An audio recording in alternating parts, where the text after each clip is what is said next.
de bolero vamos a cantar María Dolores, también la conocen todos ustedes. El compositor de esta obra tiene una que hemos cantado, que es La Compostelana, pero hay otra canción que a ustedes les va a hacer mucha gracia, que es La Vaca Lechera. La Vaca Lechera la escribió este hombre llamado Fernando García Morcillo. Bueno, pues María Dolores también va para todos ustedes.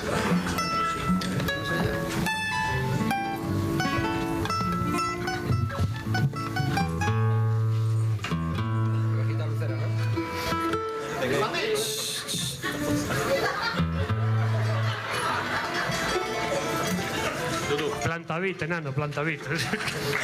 Ole. Dejadme solo. micrófono. Nada. Es que Si vas a cantar de oído. Es la edad, todo se cae. Esto lo hace solamente para romperme los esquemas, ¿eh? Ahora me he olvidado de la canción. Ahora canto una canción que se llama María no sé qué.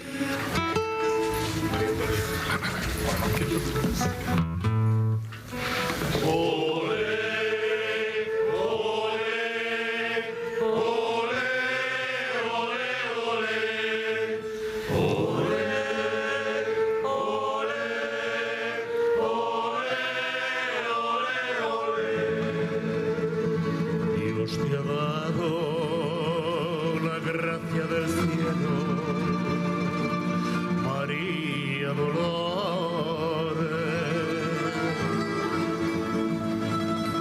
En tus ojos, en vez de mirada,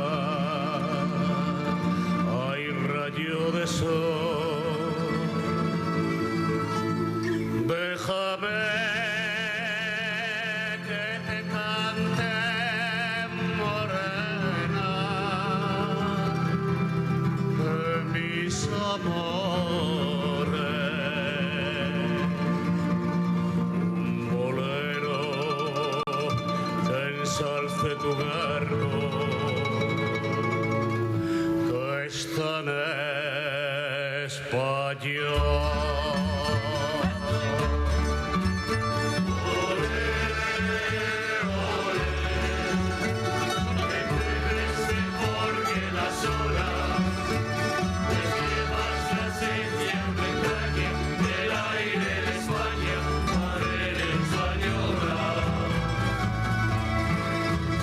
Ole,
sì, Maria Dolores, è perfetta questa canzone per aprire anche questa settimana, che Dolores che abbiamo, con le bollette, con tutto che costa tantissimo, stipendi fermi, pensione fermi, non so se si rendono conto che stanno colpendo le fragilità, che sono i diversamente giovani, che sono veramente queste persone che dovremmo supportare anche con servizi alle persone, che sono le disabilità, però siccome a loro non tocca molto questo problema perché sono stipendi molto alti, pagati da noi poi oltretutto, però io penso che qualcuno deve capire che non riescono più a arrivare queste fragilità neppure alla prima settimana del mese. Ne parleremo questa mattina con Fabio Vettori, Presidente Alto Trevigiano Servizi. Buongiorno Presidente. Buongiorno, buongiorno a voi. Grazie di essere qui. Abbiamo collegato anche l'Avvocato Stefano Artuso, tributarista. Buongiorno Avvocato, grazie di aver accettato l'invito. Non la sentiamo? Sì. Mi sente Avvocato? Io la sento, voi adesso la sento, sentire. ecco, la sentiamo anche noi. Grazie Avvocato. Bene, buona perché giornata. I numeri che dà l'Avvocato Artuso sono dei numeri molto competenti, non dà i numeri ma dà dei numeri veri. Sentiremo cosa ci dirà questa mattina. Allora io partirei proprio dal Presidente Fabio Vettori, cosa ci racconta, cosa ci aspetta. Presidente Alto Trevigiano Servizio, spieghiamo anche cos'è Vettori, perché è importante capire anche a casa di cosa si occupa. Certamente. L'abbiamo conosciuto anche come sindaco poi. Sì, qualche anno fa. Che è stata una bellissima esperienza comunque. Sì. La nostra società, appunto Alto Trevigiano Servizi, è una società partecipata di 52 comuni, nella provincia di Treviso sono 52 della provincia di Belluno. Gestisce 5.000 km di rete acquedottistica e 1.600 km di rete fognaria.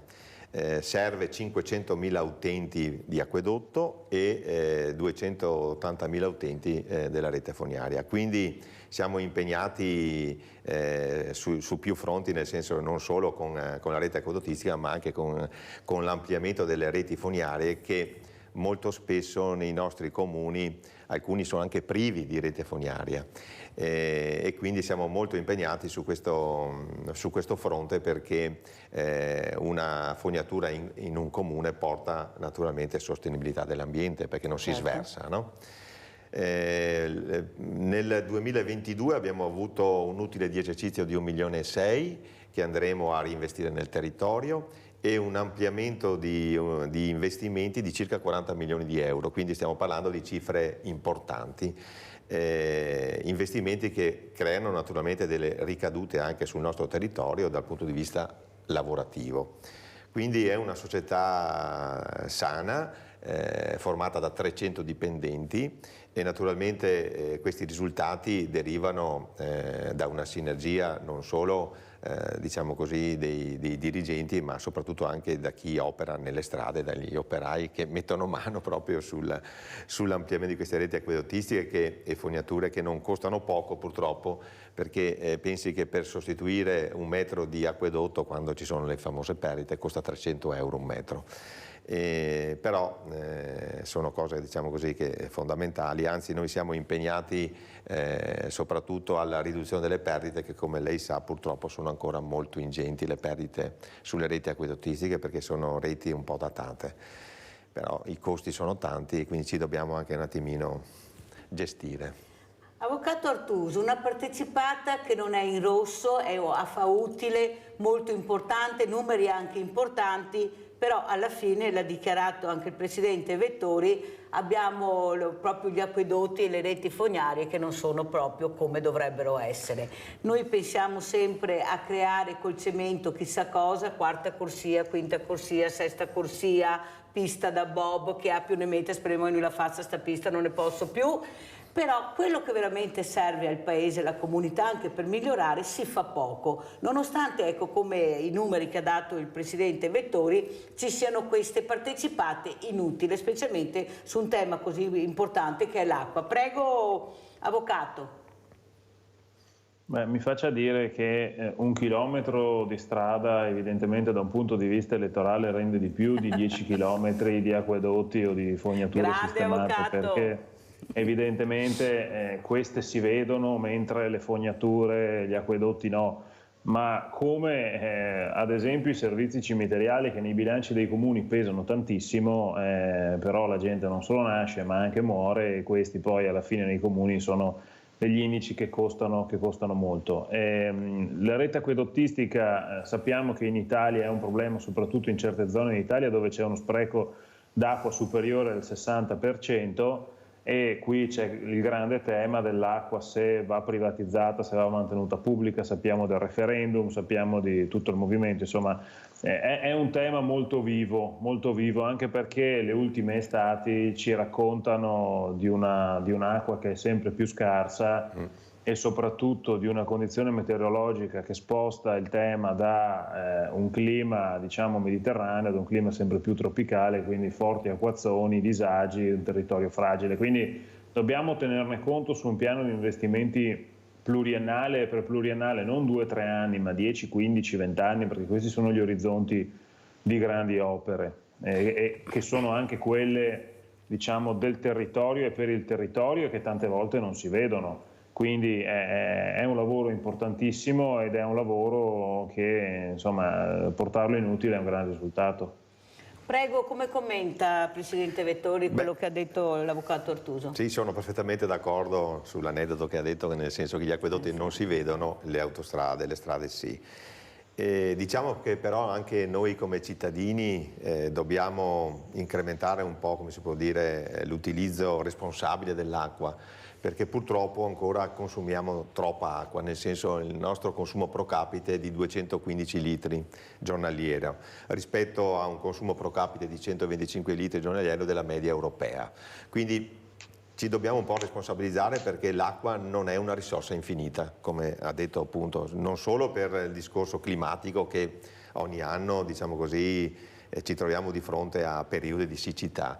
E poi c'è il problema dell'urbanizzazione, che l'ha accennato anche lei prima, che naturalmente impedisce il ricarico delle falde, perché più impermeabilizziamo il nostro terreno e più le nostre falde non si ricaricano. Quindi è un mix, la nostra società si impegna naturalmente a sostituire il più possibile, perché sostituiamo circa 60 km di reti acquedottistiche all'anno dovuto appunto a queste perdite. D'altra parte anche il cittadino si deve un po' responsabilizzare sul consumo dell'acqua, perché è una risorsa appunto che non è infinita e va assolutamente tutelata.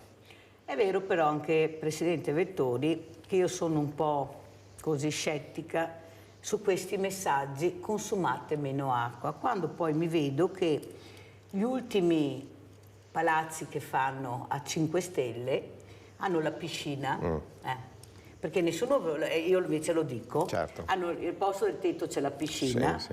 Hanno le vasche da bagno che sono piscine. Allora noi diciamo all'anziana poveretta che magari il suo hobby è solo quello di dare un po' di acqua ai fiori, di non darla perché consuma acqua, e poi permettiamo di fare questo nel lusso. Non le sembra che sia ora veramente di dare proprio più supporto alle fragilità, come ho detto prima, invece di aiutare sempre di più, che facciano quello che vogliono, tanto le regole per loro non ci sono, pago, qual è il problema? Sono soldi miei, faccio quello che voglio. Capisce che stridono i due discorsi, specialmente in un momento del genere? Perché questa è la verità, bisogna anche raccontarla. Ma come? L'anziano deve stare a 18 gradi perché guai se consuma di più, non deve bruciare la legna, ma cosa si scaldi questi, che le bollette, avete sentito anche le ultime bollette, sono terribili. Avvocato Artuso, cosa dice lei? Lo sa che mi sta a cuore sto tema. Ma guardate, sul tema dell'acqua c'è un film recente, ha 1 anno e mezzo, 2 anni, si chiama Siccità, di Paolo Virzì, che racconta una situazione che ci sembra incredibile oggi, ma che può essere che non lo sarà, cioè di una Roma in cui non piove da 1 anno e mezzo. E c'è la scena del Tevere completamente a secco, e poi in un resort a 4 stelle a poche distanze invece che nuotano, che fanno, e quindi è la situazione che diceva Mirella prima, identica, con la polizia che scorta l'ingresso di questi mega VIP che si vanno. Allora la verità secondo me è che qui è un mix, cioè lo spreco d'acqua è trasversale, logicamente c'è chi consuma 2 litri per dare da bere alle piante, ma quello, se si può chiamare spreco, perché alla fine è l'orto che gli consente magari anche di mangiare, quindi non lo finirei spreco. Ci sono invece altre situazioni di utilizzo quotidiano dove si può sicuramente ottimizzare. Io vivo a Padova, noi qui abbiamo le fontane pubbliche che sono spente ormai da un anno perché dall'estate scorsa, quando appunto c'era stata quella situazione straordinaria di siccità, con ordinanze continue non sono più state riaccese proprio per evitare lo spreco dell'acqua, e questo è uno dei temi e questa è una delle iniziative che si è adottato. Logicamente in ambito abitativo ognuno di noi può, diciamo, fare quello che può, e moltiplicato per 60 milioni di persone questo darà sicuramente dei risultati. Allora, sentiamo anche il nostro Rinaldo da Venezia che è in linea. Ciao Rinaldo. Pronto? Rinaldo? Rinaldo non c'è. Allora, Vettori, quello che ha detto anche prima, anche noi dobbiamo fare un po' tutti quanti, ecco, un po' la formichina. È vero questo, però è anche vero che il cittadino cerca di farle, almeno qua nel Trevigiano, pensiamo con la raccolta differenziata, sì. Ho avuto anche il presidente di Contarina, che anzi siamo nelle classifiche. Certo. C'è qualcosa che sfugge, perché noi ce la mettiamo tutta per fare le cose utili, per comportarci bene, perché è la verità, e paghiamo anche questi servizi, queste partecipate, perché sono pagate. Quello che stride è che non riusciamo mai a avere i servizi che servono. Allora, se l'acquedotto e le fognature sono fondamentali, i bravi amministratori dovrebbero fare quello che è fondamentale. Invece, vuoi perché la politica non è visibile, come ha detto giustamente lei, la politica ha bisogno di visibilità, perciò faccio le cose che si vedono molto bene, così mi rieleggono. Ma invece dovrebbe essere come un buon padre di famiglia, tagliare i rami secchi, cercare di potare questa pianta meravigliosa e cercare di dare sempre più frutti buoni, consistenti. Cosa dice? Perché si continua a parlare, a dire, ma poi alla fine ci ritroviamo che ancora adesso siamo senza fognature, con l'acquedotto, coi buchi così, in tutta Italia, perché non è che parliamo solo certo, in tutta Italia. Cosa dice Presidente? Bisogna anche parlare di queste robe. No, ma lei ha centrato, diciamo così, un nodo dolente, nel senso che anch'io, che ho fatto il sindaco per quasi 10 anni insomma, nel mio comune, diciamo che le opere principali erano le opere che davano effettivamente visibilità, anche se devo essere sincero, io mi ero dedicato un po' alla sistemazione di tutte le scuole del nostro comune, che ritengo anche che siano fondamentali per una crescita, diciamo così. Visto che ha fatto il sindaco? Sì, una crescita civile della società. Ora, come presidente dell'ATS, capisco che siamo un po', diciamo così, abbiamo un po' trascurato non solo le reti acquedottistiche, ma soprattutto le reti fognarie. Lì siamo un po' indietro ancora, tanto è vero che purtroppo ci sono alcuni comuni che non hanno un metro di rete fognaria. Pensate, abbiamo Andrea da Favaro Veneto. Ciao Andrea. Buongiorno a lei e ai suoi ospiti. Buongiorno. Io sinceramente trovo una situazione un po' caotica, ma non per la crisi che dicono che c'è in giro. Ecco, buongiorno a lei e ai suoi ospiti. Ecco. Non ascoltare la televisione, parla solo al telefono, non ascoltarla proprio la televisione. Vai Andrea. Hai ragione. Io trovo un po' la situazione un po' caotica. Tutta la sinistra che hanno governato diversi anni adesso danno conto alla Meloni, che deve ancora fare poco per la donna, che per me è una signora in gamba, veramente. Prima di dare le sentenze dobbiamo verificare cosa fa e cosa farà. Ma comunque qua è un po', dico la verità, caos qua, non si capisce più niente. Cosa fa la sinistra? Facciamo un nuovo governo e facciamo bla bla bla bla, ma tutti questi anni che loro sono stati al governo, cosa hanno fatto? Purtroppo, come con l'immigrazione, lasciamo tempo al tempo se le cose speriamo che vadano in meglio. Ma poi, guarda, veramente qui in Italia è difficile andare avanti. Io ho la mia età, io ho 77 anni, quindi pensa a lei, noto a lavorare da 10 anni ancora, comunque non ha importanza. Però trovo una cosa che non mi quadra. Queste baby gay, questa malavita, che fanno quello che vogliono. Purtroppo io so benissimo che la polizia non può andare oltre a certi limiti, però ci voleva un po' la mano dura, sinceramente parlando. E i nostri magistrati, non come quelli a Catania, che hanno rilasciato quel gruppetto di ragazzini, di ragazzi, di uomini, che ne so, non mi ricordo più ormai. Dobbiamo fare le cose come Dio comanda, se c'è esiste un Dio ancora, perché qua non si capisce più niente. Ma non lo so, guarda, ci sono un po' basito, dico la verità, non mi ritrovo più nei miei anni, io sono dal 46, ho vissuto una bella infanzia, sempre lavorando 10 anni, mica 15-20. Adesso quando dico che questi baby fanno così, fanno colà, ma purtroppo la forza pubblica hanno le mani, hanno le mani legate anche. Questa è una cosa importante che dovremmo dire più spesso. Non possono fare, non dico quello che vogliono, però in un certo senso, un po' essere rispettosi su certe cose. Comunque una cosa solo dico io, speriamo in bene, tutto qui. Non posso dire altro purtroppo. Grazie Andrea, grazie delle riflessioni, grazie delle riflessioni che hai fatto. Allora andiamo a vedere, visto che ha nominato la Premier Meloni, andiamo a sentire cosa dice Visentin, bilancio Meloni, poi lo commentiamo con l'avvocato Artuso e con Fabio Vettori, presidente Alto Trevigiano Servizi.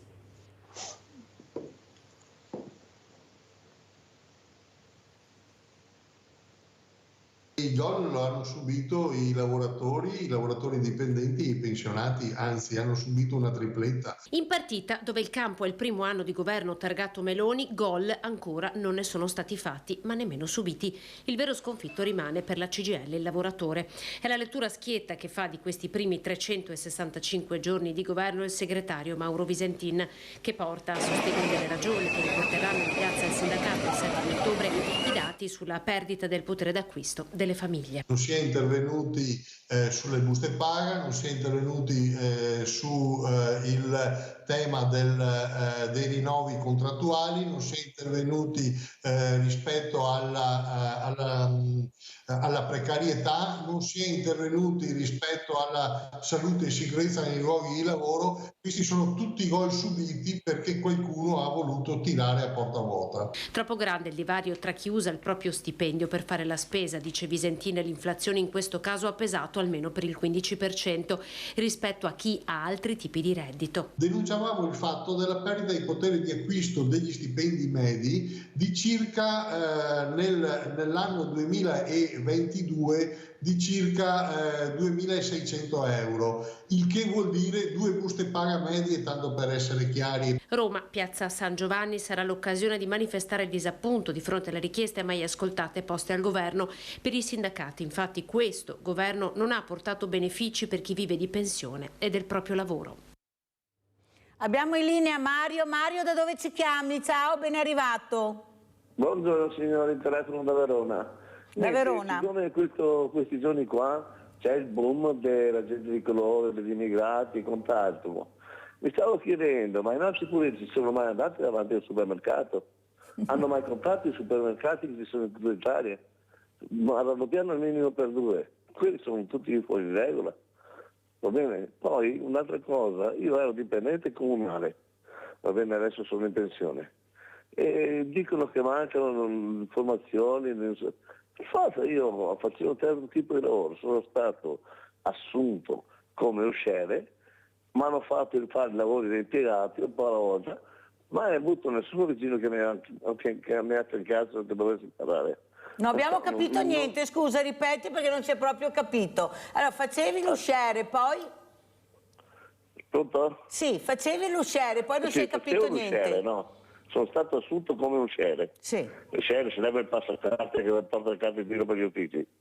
Poi un giorno ho fatto qualcosina, hanno capito che ero capace e niente, mi hanno fatto imparare a fare l'impiegato, diciamo. Soldi logicamente sempre quelli, non è aumentato neanche di un centesimo, però mi hanno fatto fare quel lavoro lì.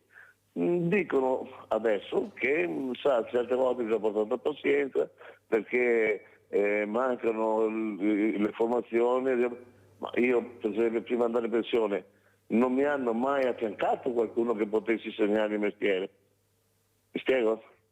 E come faccio io? È successo a tanta gente. Se tu assumi una persona che non sapeva il mestiere, invece di poi assumere qualcuno che impari. Direi.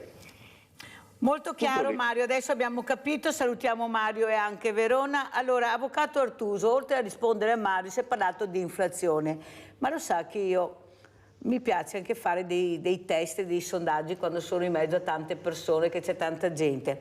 Lo sa che tantissimi non sanno cosa vuol dire inflazione? Cioè, lo vuole spiegare per cortesia, visto che è una parola molto importante che tutti dovremmo conoscere e capire l'importanza di questa parola. Prego, avvocato Artuso, e poi rispondiamo anche al nostro Mario, che come sindaco, che è stato ex sindaco Vettori, cosa dice? Mi sono stato assunto come usciere, poi mi hanno fatto qualsiasi altra cosa, però la paga è sempre quella. Prego, avvocato. Allora, l'inflazione tecnicamente è l'aumento del costo della vita misurato in un arco temporale, cioè si può misurare in un arco mensile, trimestrale o annuale, quindi dato un paniere di beni, l'inflazione viene calcolata su base Istat, che è l'istituto appunto di statistica, che prende a riferimento tutta una serie di beni e di servizi e quindi ci dà un dato medio. Ci sono i beni alimentari, i beni per la cura della persona, ma ci sono anche servizi per la persona, ci sono prodotti tecnologici, ci sono i biglietti aerei ad esempio, tutta una serie di prodotti energetici, ci sono tutta una serie, cosiddetto paniere di beni, quindi quanto costava quei beni nel ottobre 2022 e quanto costa oggi. L'aumento determina se c'è un'inflazione e quindi se è un segno più o una deflazione se è il segno meno. Nel nostro caso noi abbiamo un'inflazione che è esplosa nella prima parte dell'anno, abbiamo avuto anche un'inflazione per alcuni beni a 2 cifre, cioè più del 10%, che significa che quel bene o quel prodotto costava 10% in più rispetto all'anno precedente e che oggi resta a livelli molto alti ma è in costante decremento, cioè in discesa. Lo è in linea generale, lo è un po' meno per i beni alimentari perché ad oggi abbiamo un 8,5% di inflazione sui beni alimentari. Quindi abbiamo un'inflazione sui beni alimentari che è ben superiore alla media, che oggi è del 5,8%, quindi abbiamo circa 3 punti in più. Considerate che sull'inflazione poi ci sono tutta una serie di fattori che la determinano e che poi questa contribuisce a determinare. I fattori che determinano l'inflazione sono sicuramente prodotti energetici e in generale il costo delle materie prime, che poi influisce sui costi ad esempio dei trasporti. Cioè se aumenta il petrolio aumenta il prezzo dei trasporti e della logistica, conseguentemente non aumenta tanto la produzione di un bene quanto il costo per trasportarlo, ma questo per chi arriva al supermercato è ininfluente, nel senso che l'aumento lo vede e l'aumento è determinato anche dai costi di logistica e dai costi di trasporto. Poi sull'inflazione ci sono degli effetti a cascata, perché sull'inflazione si basano ad esempio i rinnovi dei contratti d'affitto, cioè ogni anno il proprietario di casa, se lo prevede il contratto, può aumentare di un coefficiente collegato all'inflazione. E questo fa sì che alcuni affitti aumentino proprio perché è aumentata l'inflazione. La interrompo un secondo, avvocato, se no mi cade la linea, sa come funziona. Sì. Abbiamo Nadia. Ciao Nadia, da Treviso. Ciao Mirella e buongiorno ai tuoi ospiti. Niente, io volevo chiedere all'avvocato, ho visto un servizio sulla benzina. Allora, c'è il pagamento della benzina raffinata, diciamo.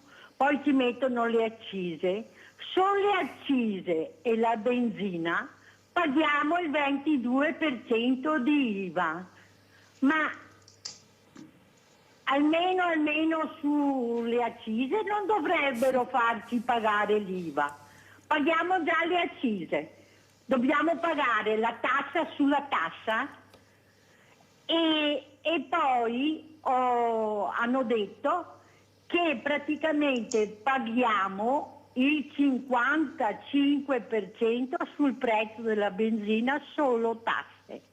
Grazie, arrivederci e buona giornata. Puntuale, e a tutti precisa. Gli auguri ai nonni.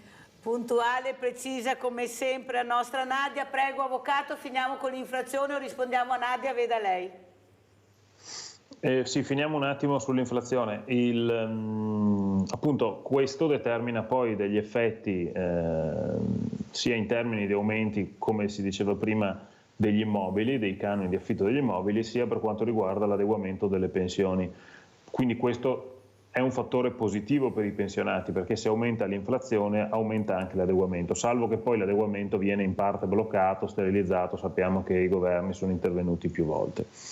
Ecco, sul tema poi dell'inflazione, una parte è data dal costo del denaro, cioè quando sentiamo parlare di spread, quando sentiamo parlare di rialzo dei tassi, un modo che le banche centrali cercano di mettere in piedi per abbassare l'inflazione è quella di far pagare il denaro di più, cioè la logica è: se il tasso del denaro aumenta dal 4 al 5%, io non sono invogliato a spendere, ma sono invogliato a lasciarli in banca perché la banca mi dà qualcosina di più. Ecco, l'aumento del costo del denaro in realtà vediamo che funziona molto bene sull'aumento dei tassi del mutuo, e chi ha il variabile oggi sa bene cosa questo vuol dire. Sta cominciando a farsi vedere sui tassi attivi, cioè sugli interessi che le banche pagano ai correntisti e a chi in generale lascia i soldi in banca. Inizia a vedersi un aumento del rendimento che gli viene garantito. Diciamo che però non è proporzionale all'aumento del costo della vita. Proprio oggi c'è l'asta per i buoni del risparmio del tesoro, i BTP, i vecchi bot. Il rendimento è sul 4,2-4,5 lordo, adesso bisognerà capire l'asta come va, che è un buon risultato, ma che a fronte di un'inflazione... Sa che non si capisce ancora il netto qual è, avvocato, il lordo lo sappiamo, ma il netto è... Dobbiamo togliere il 12,5%. Ecco, bisogna togliere il capirlo 12,5%. Bravo avvocato che l'ha detto. Avvocato, devo interrompere, poi rispondiamo a Nadia perché devo mandare assolutamente la pubblicità.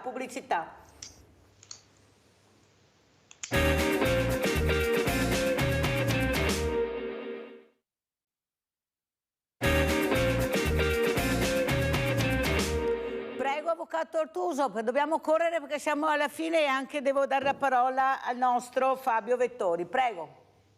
No, volevo rispondere sulla questione dei carburanti. Sì, è così, noi abbiamo circa il 55% del costo che è dato da imposte varie, accise ed IVA. Teniamo conto che su 20 euro di benzina ciò che arriva al gestore alla pompa è qualcosa che gira tra i 5 e i 10 centesimi. Mamma mia, follia. Questi sono gli importi. Questi sono i numeri. Ecco, questi sono i numeri. È stato per un periodo fatto il taglio delle accise che poi non è stato più ripristinato. Il costo di queste misure è molto elevato, non bastano 10 miliardi di euro all'anno per ragionare di una decina di centesimi al litro, e quindi i governi, a seconda delle impostazioni che si danno, ragionano in maniera diversificata su dove allocare queste risorse. Oggi comunque noi abbiamo un prezzo di benzina e gasolio che sfiora i 2 euro al litro, in qualche parte lo supera, e questo logicamente, come dicevo prima, influisce non solo e soltanto su chi viaggia in auto, ma su tutta la filiera dei trasporti, perché il camion va a gasolio, perché il furgone va a gasolio, e quindi di conseguenza chi ha questi oneri li ribalta a valle, però poi c'è il consumatore che non ha nessuno soggetto su cui ribaltarli e quindi o consuma di meno o intacca i risparmi. Perciò vuol dire o te sta a casa o te va via in bicicletta. Allora, Presidente Vettori, so che voleva rispondere anche al nostro Mario da Verona o Andrea da Favaro Veneto, che ci diceva, no, Mario da Verona che era un dipendente pubblico, era stato, prego.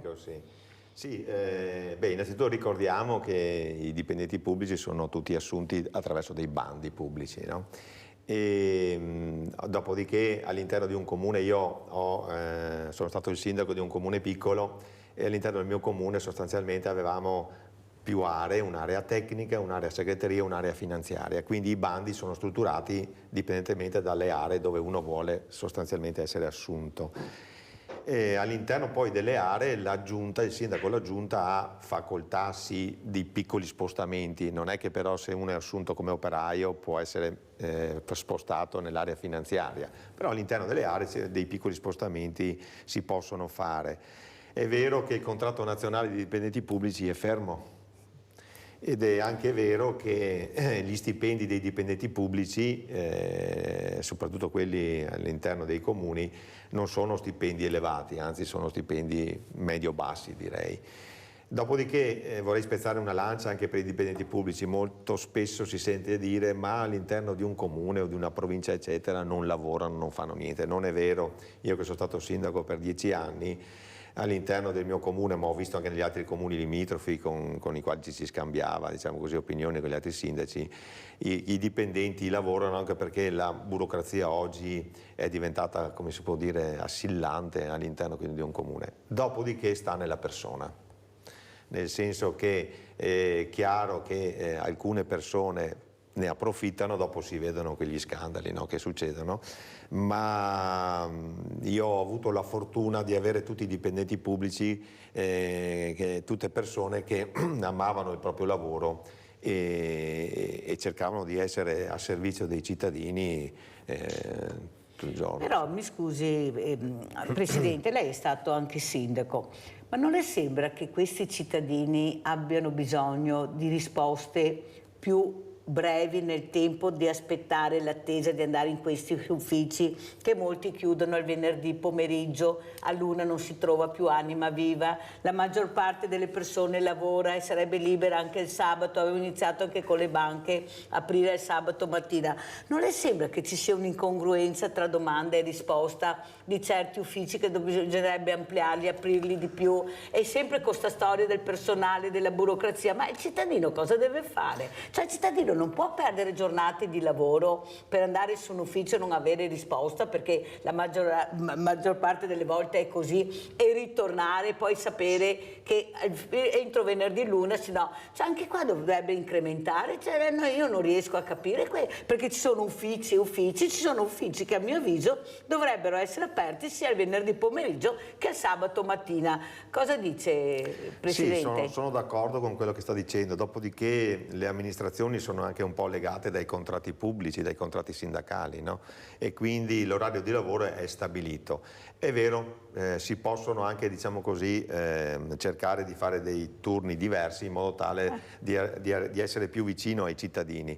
Capisco che nei comuni piccoli dove io ho fatto il sindaco è un tipo di cosa, nei comuni grossi invece diventa una cosa molto più difficile, anche perché in un comune anche come Treviso di 80.000 abitanti è chiaro che la giunta non può avere, diciamo così, tra virgolette, sotto controllo tutto il personale, perché è molto difficile, anche se l'amministrazione Conte sta lavorando sicuramente molto bene, però nei comuni grossi penso che questa sia una difficoltà che non è facile da superare.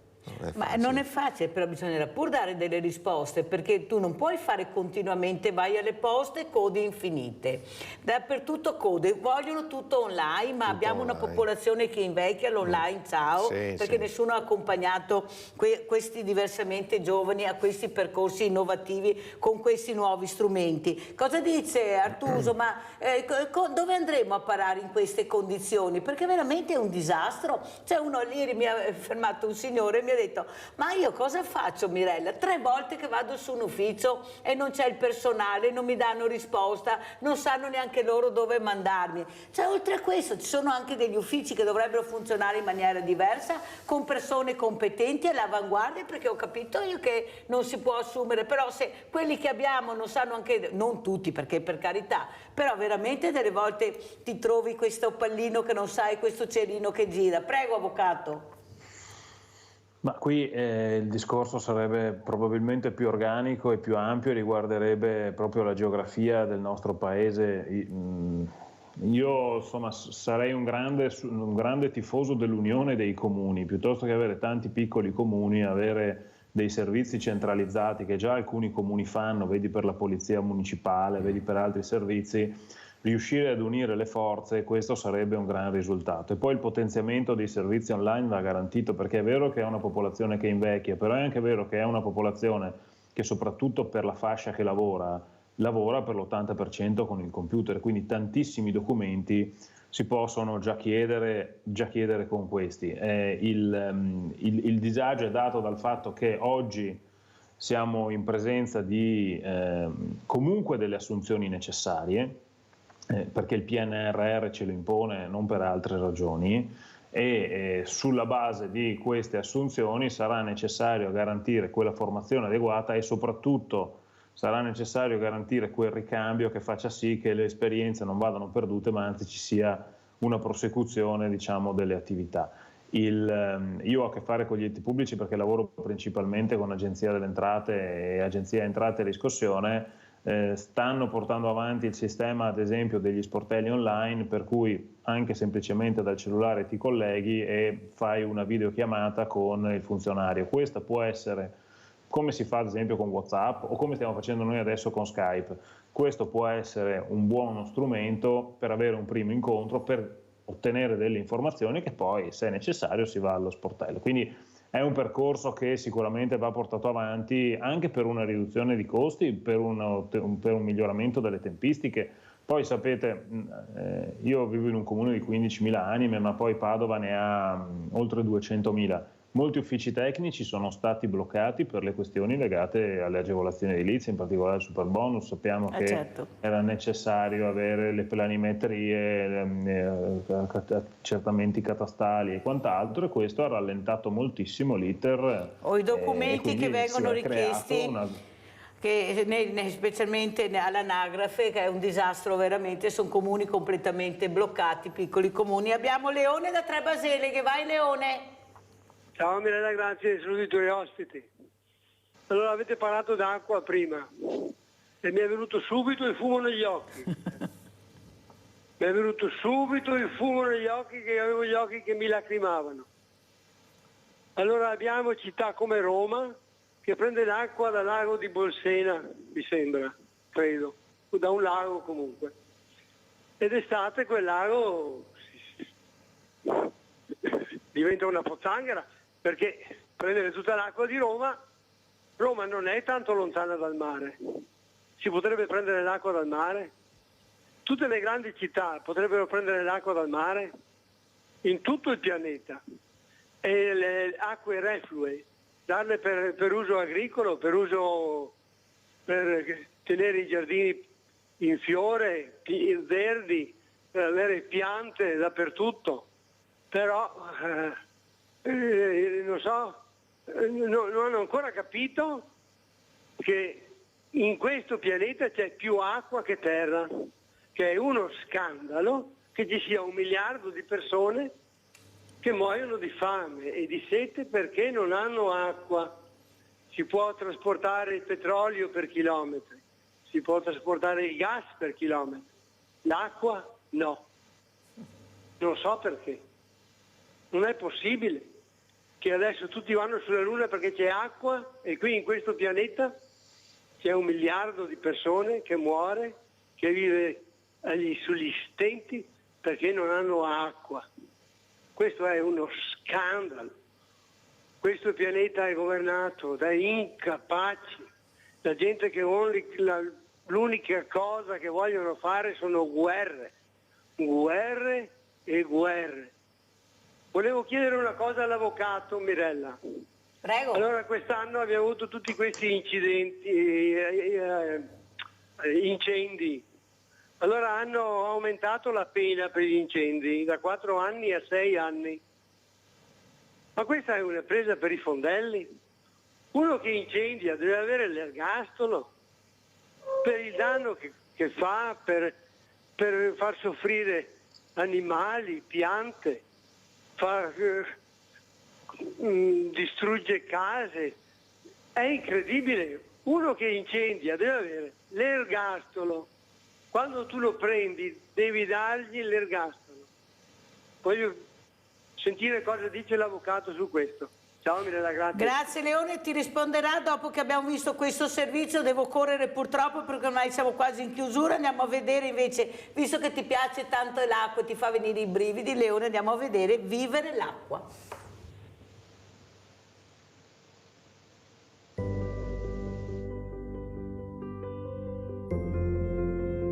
Che cosa significa usare meglio l'acqua? Significa dare valore a ogni singola goccia. l'acqua è una risorsa esauribile. Gli eventi climatici e sprechi ne limitano la disponibilità.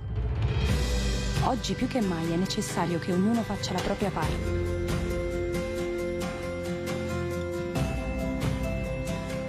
Il tuo gestore investe in acquedotti sempre più efficienti. Ma tutti, assieme, con semplici gesti, possiamo preservare l'acqua.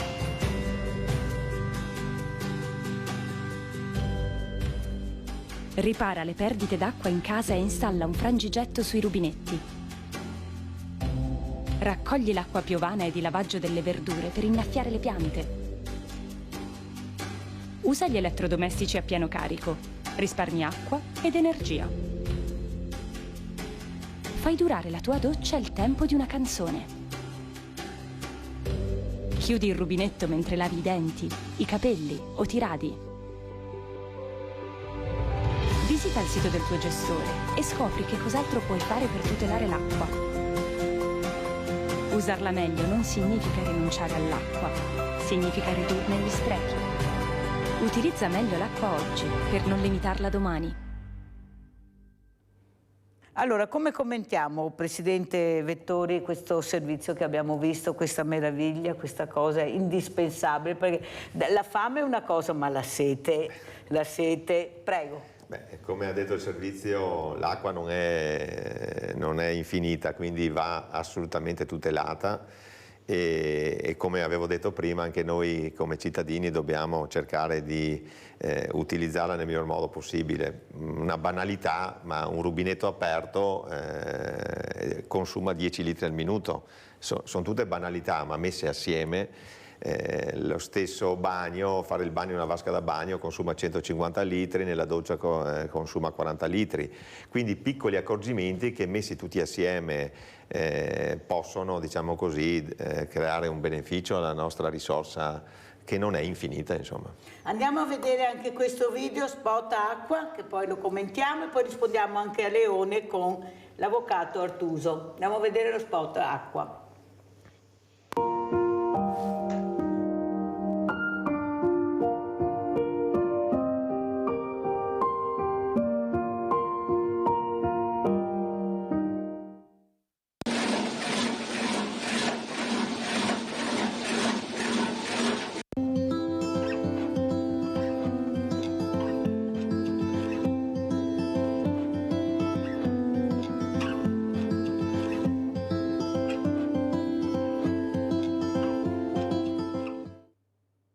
Ama e rispetta il tuo ambiente, bisogna dirlo anche a qualcun altro oltre che ai cittadini, Presidente Vettori. Allora, avvocato Artuso, come risponde il nostro Leone?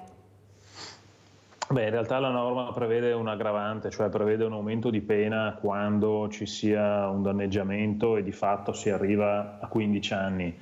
Sono pochi, sono tanti. Credo che l'aspetto più che la pena sia quello della confisca di tutti i beni, cioè se tu hai danneggiato, se tu hai creato un disagio, il danno ammonta a milioni di euro, io ti porto via tutto finché arriviamo a quella cifra. Questa è la vera pena, non soltanto a te ma anche a chi ti ci ha mandato, cioè al cosiddetto mandante, perché ricordiamo che tanta parte di questi incendi dolosi è dato per esigenze di revisione delle attività, di piani urbanistici per rendere aree edificabili, soprattutto se vicino al mare o quant'altro, quindi c'è un tema più ampio dietro, non soltanto del singolo che fa queste attività, ma di chi ci sta dietro e che ha interessi economici, perché purtroppo è sempre il denaro che muove tantissime attività.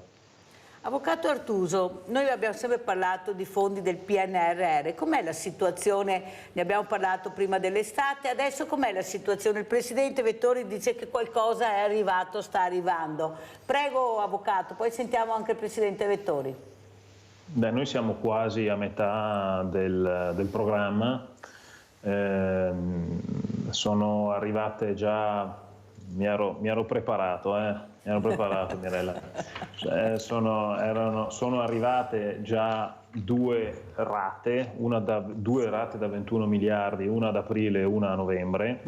La terza è stata approvata, la rata di ottobre 2023 sono 18 miliardi e questa è in erogazione entro fine anno, e poi a dicembre ci sarà la quarta rata, altri 16 miliardi, in realtà 16 miliardi e mezzo, che verrà erogata nei primi mesi del 2024 se gli obiettivi di dicembre 2023 saranno raggiunti, e poi via via fino a giugno 2026 proseguirà il piano di rate, quindi di erogazione da parte dell'Europa dei denari appunto che vanno a completare i 209 miliardi tra investimenti a fondo perduto e quota prestito che spettano al nostro Paese. Questi sono macro cifre, cioè sono cifre spalmate su tutto il territorio nazionale per tutte le tipologie di obiettivi e per tutti i piani che il governo ha presentato nel 2022 e poi sta ridiscutendo con la Commissione a seconda di come intende rinegoziare. Questi programmi però non impattano su quello che abbiamo detto oggi, cioè sull'inflazione, sull'aumento dei costi, perché sono programmi infrastrutturali sul lungo termine, cioè devono puntare ad una crescita dell'economia in un arco temporale più lungo e quindi non a ridurre l'inflazione, che è un fenomeno passeggero e che si spera duri il meno possibile, ma devono puntare a infrastrutture, grandi opere, riconversione verso l'economia sostenibile, verso la digitalizzazione, eccetera. Quindi non ne avremo un beneficio diretto ed immediato, ma lo avremo sul lungo periodo. Molto chiaro, e la ringrazio, Avvocato Artuso, di averci spiegato bene. Adesso sentiremo anche i soldi che ha ricevuto il Presidente Vettori, che verranno impiegati, stanno impiegandoli per un bene comune, per il bene della comunità. Allora vediamo anche le immagini della sede della TS Servizi, intanto che il Presidente Vettori ci racconta come sono arrivati questi soldi e come li impiegherete. Prego. Certo. Allora, noi siamo impegnati con un importante progetto che peraltro adesso è in bando di gara, che è l'ampliamento del depuratore di Salvatronda a 120.000 abitanti equivalenti nella zona di Castelfranco, proprio perché, come dicevo prima, i depuratori vanno verso la sostenibilità dell'ambiente e naturalmente l'obiettivo è quello che ci dà il PNRR di realizzare quest'opera entro giugno del 2026 e avremo un finanziamento di circa 10 milioni di euro su 40 milioni di investimento, quindi è una bella cifra molto importante. Sì.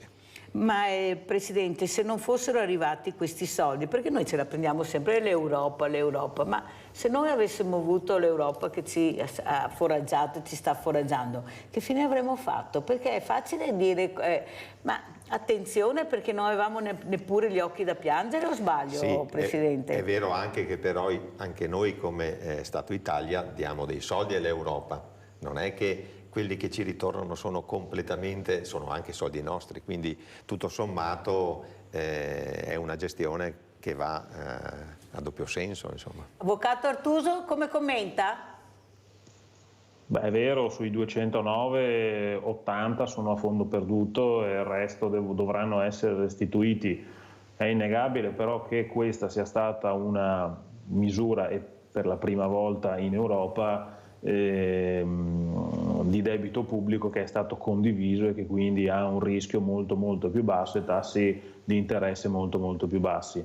Poi qui c'è sempre un discorso politico di fondo, cioè se l'Unione Europea è come gli Stati Uniti d'Europa, oppure quindi sono come gli Stati Uniti d'America, oppure se stiamo parlando più di nazionalismi. Qui entriamo nella politica e quindi io me ne sto fuori. Quello che dobbiamo ricordarci però è che un secolo fa questo continente si stava ancora facendo le guerre tra stati e stati, cioè la prima guerra mondiale al confine tra Francia e Germania sono morti 3 milioni di persone e poi doveva cominciare ancora la seconda guerra mondiale. Oggi noi stiamo discutendo di debito pubblico condiviso, di programmi europei, non ci sono più le frontiere, i nostri giovani viaggiano in Erasmus con 20 euro di biglietto, che io sarei arrivato a Treviso e tornato indietro stamattina in macchina, loro vanno in altri paesi, quindi dobbiamo sempre guardarli questi fenomeni come fenomeni storici lunghi e da questo punto di vista il PNRR va ben gestito perché è un fenomeno storico lungo. Arriva fino al 2026 l'erogazione e dopo bisogna cominciare a ridarli indietro e da lì comincerà la giostra. Dare e avere nella giostra panoramica e vedremo come verranno impiegati. Speriamo che ci sia trasparenza perché abbiamo anche il diritto di sapere certo. e di conoscere come sono stati impiegati questi fondi. Grazie a Fabio Vettori, Presidente Alto Trevigiano Servizio, grazie all'Avvocato Stefano Artuso, tributarista. Grazie, buona giornata. Pubblicità. Buona giornata. Grazie Avvocato.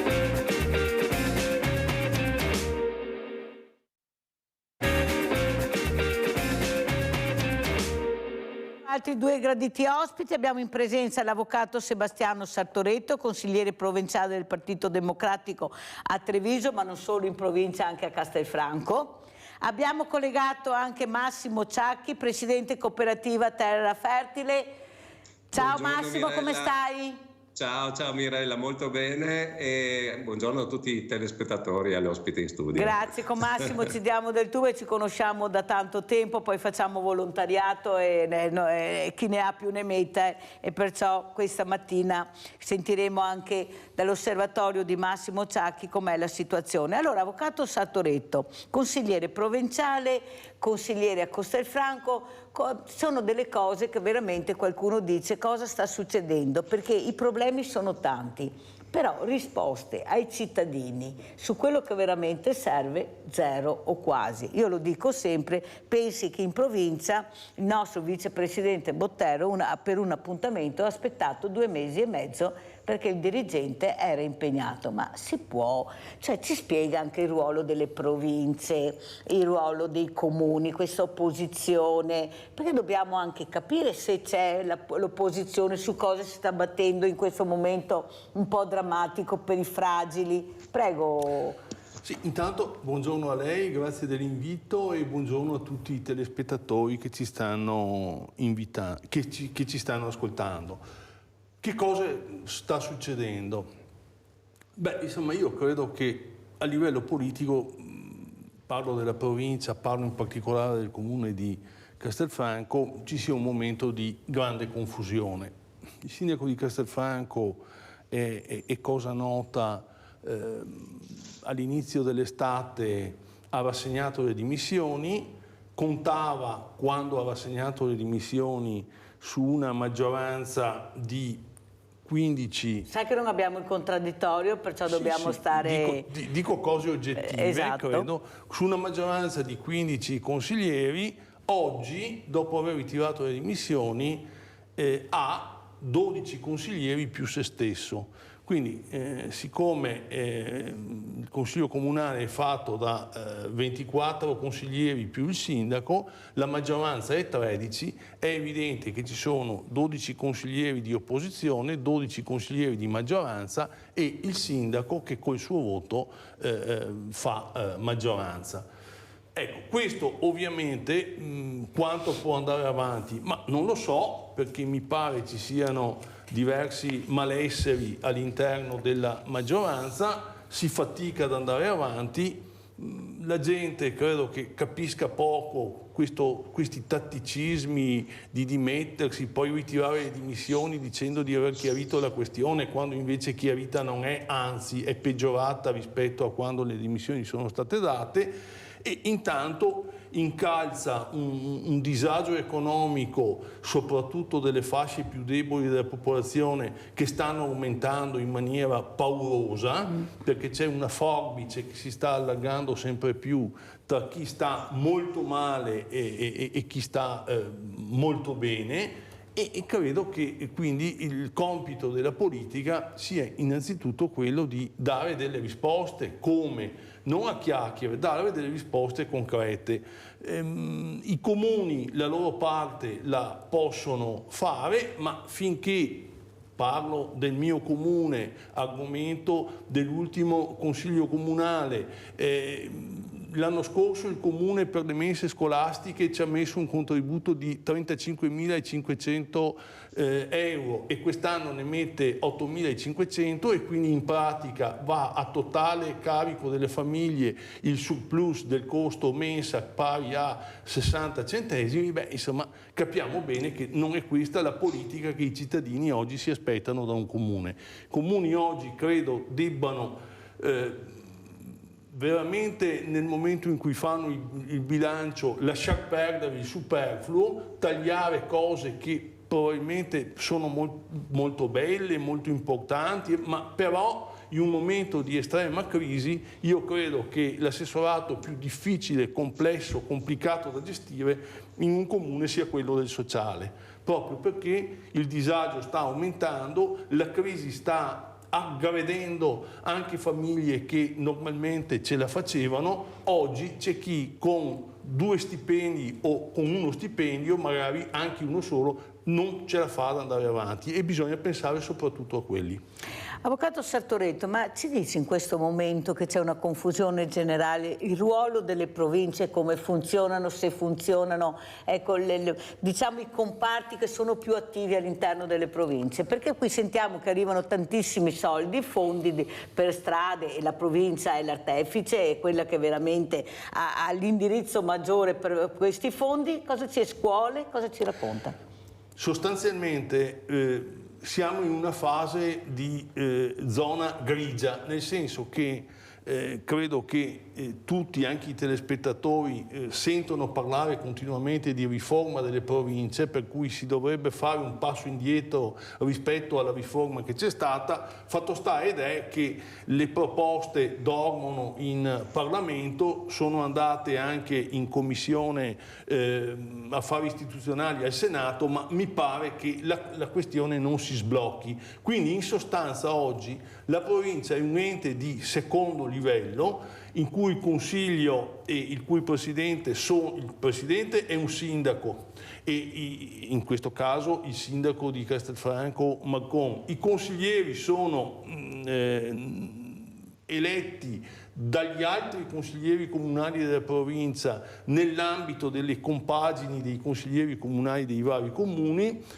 Marcon ha fatto la scelta, contrariamente a altre province del Veneto, per cui ha nettamente distinto maggioranza e opposizione all'interno del Consiglio, anche se la cosa ha poco senso, per cui ci tiene sempre a sottolineare che lui ha la sua maggioranza di consiglieri provinciali, gli altri, il sottoscritto è uno di questi, siamo all'opposizione e quindi non c'è una gestione condivisa, ma c'è una gestione sostanzialmente esclusivamente fatta dalla maggioranza e all'interno della maggioranza fatta praticamente dal Presidente, perché tranne il provvedimento del bilancio e le varie modifiche al bilancio, il resto sono tutti atti presidenziali fatti con decreto del Presidente.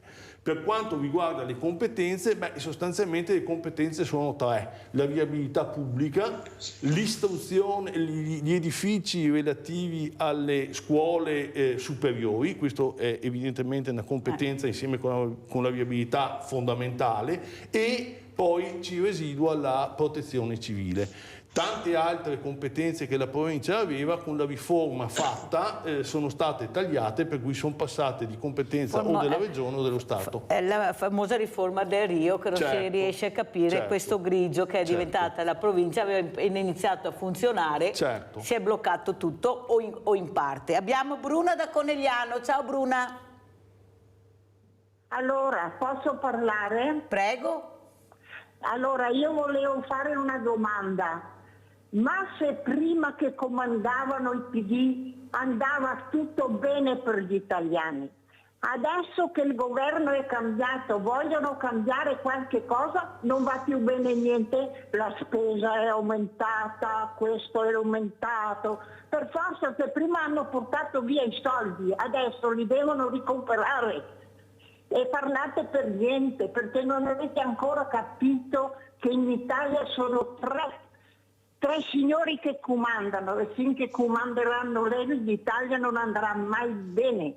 Finché l'Italia resta in Europa andrà sempre più sottoterra, dovete capirla e farla capire agli italiani perché non capiscono. Va bene? Grazie. Grazie Bruna, abbiamo sentito le riflessioni di Bruna, allora andiamo meglio a parlare di terra fertile, visto che di fertile c'è rimasto ben poco. Con Massimo Ciacchi andiamo a vedere anche questo video di terra fertile, così capiamo di cosa parleremo con Massimo Ciacchi questa mattina. Andiamo a vedere il video.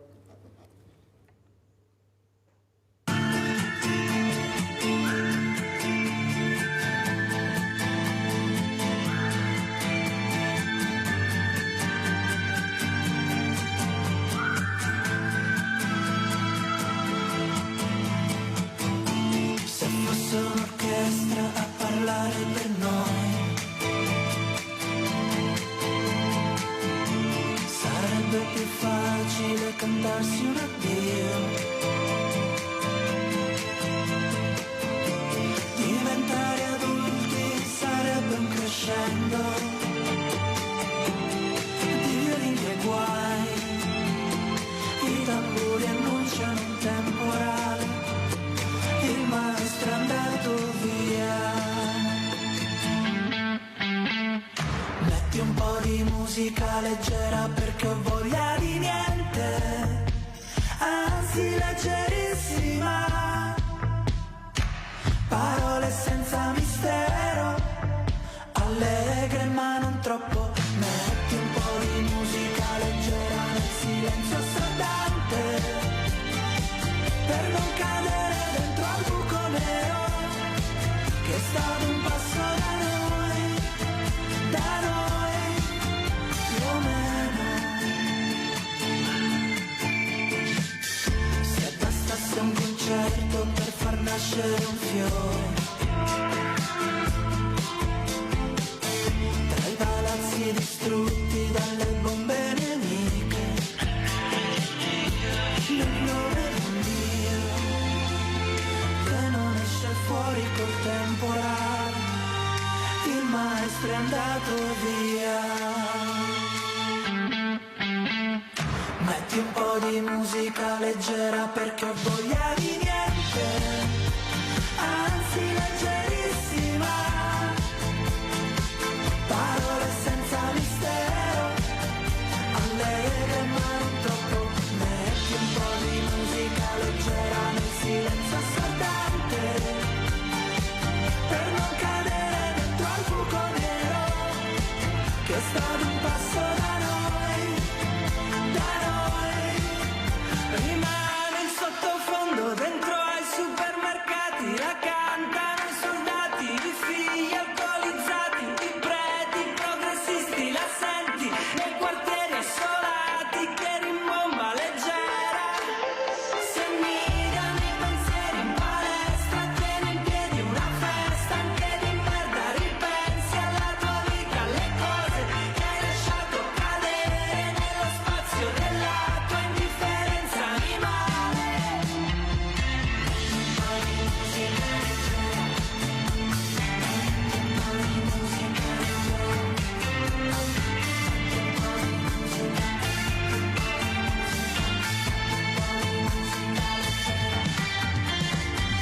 Un po' di musica leggera nel silenzio assordante, per non cadere dentro al buco nero che è stato un passo da noi. Allora sentiamo anche questo commento di Massimo Ciacchi di questa cooperativa Terra Fertile molto importante. Prego Massimo. Sì, grazie. Terra Fertile si occupa di tante cose, diciamo che opera a Vittorio Veneto e zone limitrofe, per cui si è strettamente collegata alla comunità locale. Ci occupiamo in prevalenza di assistere persone con disabilità sia lievi ma anche medie, anche gravi, anche gravissime, per cui così abbiamo anche dei servizi che sono un po' specializzati, ma ci occupiamo anche di creare percorsi di inclusione lavorativa per persone in stato di fragilità, in stato di svantaggio. lo stato di fragilità e di svantaggio, come avete detto anche voi, insomma, è una forbice che si apre, nel senso che di questa categoria non fa parte solo le persone con disabilità o le persone con disagio psichico, bensì ci sono tante persone che hanno perso il lavoro, che appunto sono in difficoltà, oppure che lavorano a paghe bassissime. Insomma, la fragilità ormai è un mondo che sta crescendo, e ci occupiamo anche di queste persone, ospitando nelle nostre attività, particolarmente nell'agricoltura sociale, ma anche nell'assemblaggio e nella filiera della cosmesi, persone che devono o orientarsi al lavoro o riqualificarsi per effetto di una disoccupazione prolungata, oppure riabilitarsi da problemi fisici oppure da condanne. E questi percorsi sono regolati anche da convenzioni con i centri per l'impiego, con il servizio di integrazione lavorativa dell'ULSS, con convenzioni col Tribunale di Treviso, con l'Ufficio Esecuzione Penali Esterne, insomma, e altri enti della nostra famiglia. E ecco, per cui c'è un mondo che ospitiamo e che sfrutta un po' le nostre attività per riabilitarsi, insomma, per riorientarsi in un mondo che cambia molto velocemente. Avete visto anche poi nelle immagini, c'era anche appunto fotografato un po' dei momenti in cui i ragazzi sono impegnati nel recupero delle eccedenze alimentari, che poi vengono trasferite nell'Emporio Solidale, gestite anche sugli scaffali. È un'attività che dura da molti anni, che tra l'altro, insomma, ci ha fatto conoscere anche con Mirella in un tavolo regionale. Dura da molti anni e si sviluppa 5 giorni a settimana, per cui è diventata una cosa molto importante, perché oltre che a triplicare le distribuzioni delle spese, insomma, ai beneficiari, si sono molto aumentate, cioè è aumentata proprio la gamma del paniere, insomma, dei prodotti. E questo, diciamo, è un aspetto che noi riteniamo molto importante per le persone con disabilità o le persone comunque in stato di fragilità, tutti quelli che usufruiscono, che beneficiano di un servizio. È anche importante che siano coinvolti, che siano protagonisti attivi per creare un po' di valore per la comunità. Ecco, questo è un qualcosa che rende veramente fattiva ed efficace e concreta l'inclusione, e soprattutto dà soddisfazione anche alle persone che sono coinvolte. Insomma, cos'è che ti preoccupa di più in questo momento, Massimo? Dove la burocrazia ci sta soffocando ancora per l'ennesima volta? Cambiamo nome, adesso siamo Roots, chissà dove andremo a parare. Una cosa complicatissima, ma soprattutto non si vede il risultato. Cioè, è come io dico sempre, Massimo, è come la questione dei diversamente agili, come mi chiamo io, perché non mi piace chiamarli disabili, che si chiamavano handicappati, mongoloidi, disabili, diversamente abili, però siamo rimasti là. I servizi a queste fragilità non vengono dati, non vengono erogati. Ecco, è quello che mi preoccupa di più, è che le famiglie con queste persone che hanno a carico e che hanno bisogno di un'assistenza molto importante non glieli diamo. Ecco, io mi domando, tutti questi soldi per le infrastrutture, invece che i servizi alle persone, anche l'Europa avrebbe dovuto capire che forse non ci serve solo questo, e forse anche i nostri parlamentari europei avrebbero dovuto informare che se io ho già 8 sale operatorie che si occupano di cuore, non serve che ne faccia un'altra, ma l'Europa non può saperlo. Ecco, è questo, avvocato, e chiedo anche all'avvocato Sartoretto, questa comunicazione che non c'è, l'Europa non sa di cosa abbiamo bisogno noi, perciò lei destina, perché magari in altri paesi mancano. Io sono dell'idea che c'è qualcosa che non quadra tra i nostri parlamentari europei, le nostre squadre che abbiamo in Europa, a Bruxelles, e quello che veramente è l'esigenza del paese. Non mi tornano i conti. Lei è un avvocato, è consigliere, mi spiega perché devo fare solo infrastrutture e non invece servizi alla persona, dove nel PNRR il terzo settore era diventato fondamentale, o sbaglio? Certo che sì, ma facciamo un passo indietro, se mi consente, se mi è consentito. Ma il problema fondamentale è che, per esempio, nel campo della sanità stiamo galoppando verso la privatizzazione dei servizi, delle strutture, di quanto si dà al cittadino. Credo di dire cose ovvie, per cui io credo che mai come in questo momento storico abbiamo visto decine e centinaia di strutture private nascere come funghi, che fanno dalle cose più complesse alle cose più modeste e che hanno tutte la loro clientela, che sono privati cittadini, perché non sono strutture convenzionate, che mettono mano al portafoglio e hanno dal privato, pagando, quello che non riescono ad avere dalla struttura pubblica. E quindi la prima scelta politica è: questa sanità nel Veneto era una sanità di eccellenza in Italia, ma vogliamo proprio farla scivolare nel privato completamente sul modello di altre regioni, anche a noi vicine come la Lombardia? Crediamo che questo sia un vantaggio per i cittadini? Io credo di no, soprattutto per i cittadini più svantaggiati.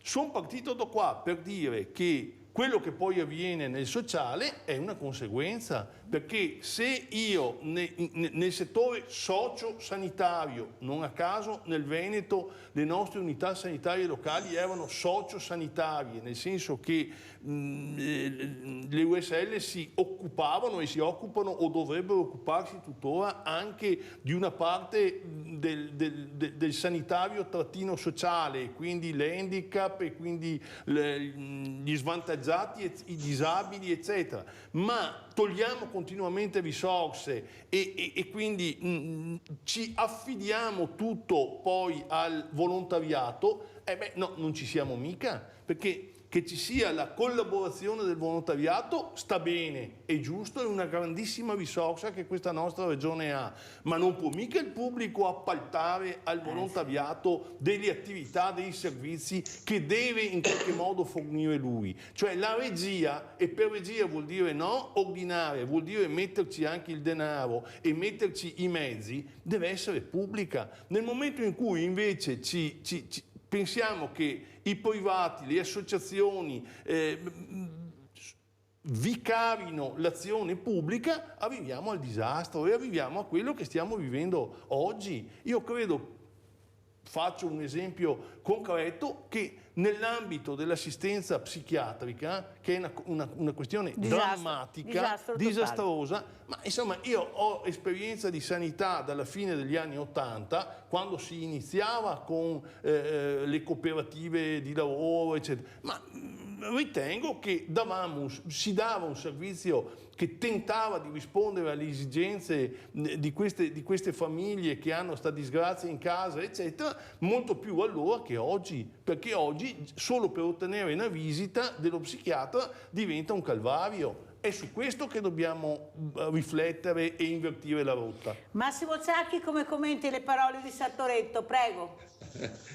No, io penso che, diciamo, ha ragione, ecco, si va verso la privatizzazione e il sistema sanitario pubblico sta soffrendo in questo momento, non trova personale, non trova medici. Leggiamo sui giornali che medici importanti vanno via. Ma però nel privato si trovano perché funzionano così, allora mi spieghi, non ci sono oppure hanno cambiato e sono andato nel privato e hanno lasciato il pubblico? Perché questa è la realtà.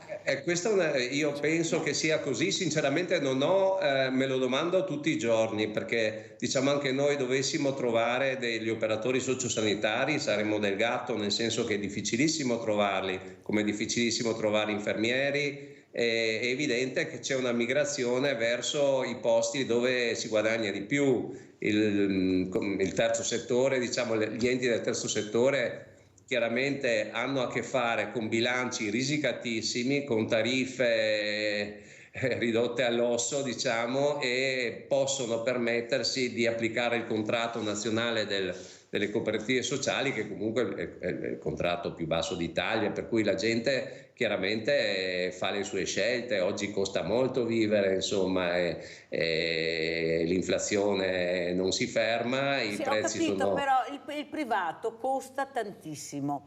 Tu sai, noi poi ci conosciamo bene, di cosa ci occupiamo, di famiglie, di persone disagiate. Allora, se io sto male, non ho i soldi, devo morire? No, ma devo morire perché abbiamo delle liste d'attesa che sono impressionanti.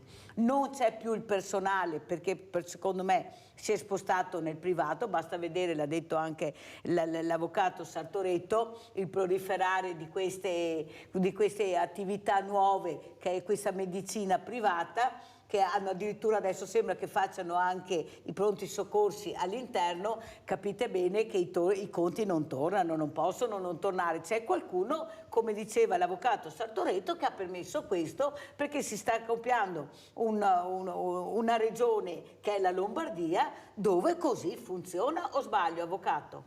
Io ritengo sia così. Ritengo che come Veneto non abbiamo tenuto dei capisaldi, dei punti fermi in quello che è la sanità pubblica. Sanità pubblica che evidentemente va adeguatamente finanziata e vanno garantiti dei servizi. Dopo mi si dirà, ma manca il personale, ma non si trovano infermieri, ma i medici fuggono. Ma bisogna che andiamo a vedere perché. Bisogna che andiamo a vedere perché dal pubblico se ne vanno per andare nel privato, perché tante volte non è solo questione di stipendio, spesso sì, ma è anche questione di qualità del lavoro. Un medico che fa turni di pronto soccorso o che fa turni di reparto, eccetera, è sottoposto a uno stress continuo perché manca personale, perché non si danno risorse, che lo induce a un certo punto, appena può, tanto più che prende molto di più, ad andarsene e andare nella sanità privata.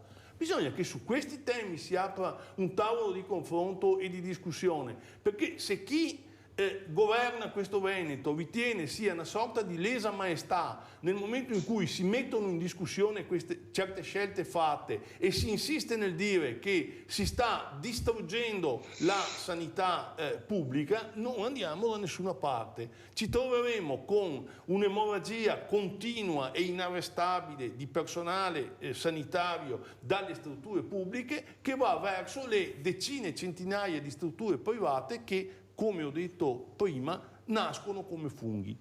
E sono Maria Dolores, come ho aperto la trasmissione, perché pensate che a Padova è stato inaugurato un altro magazzino del Banco Alimentare, perciò non sono segnali positivi, anzi, perché se aumentano i banchi alimentari vuol dire che veramente non siamo messi per niente bene. Andiamo a vedere il servizio.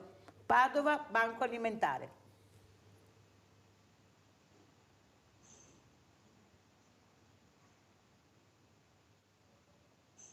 Poi lo commentiamo anche con Massimo Ciacchi.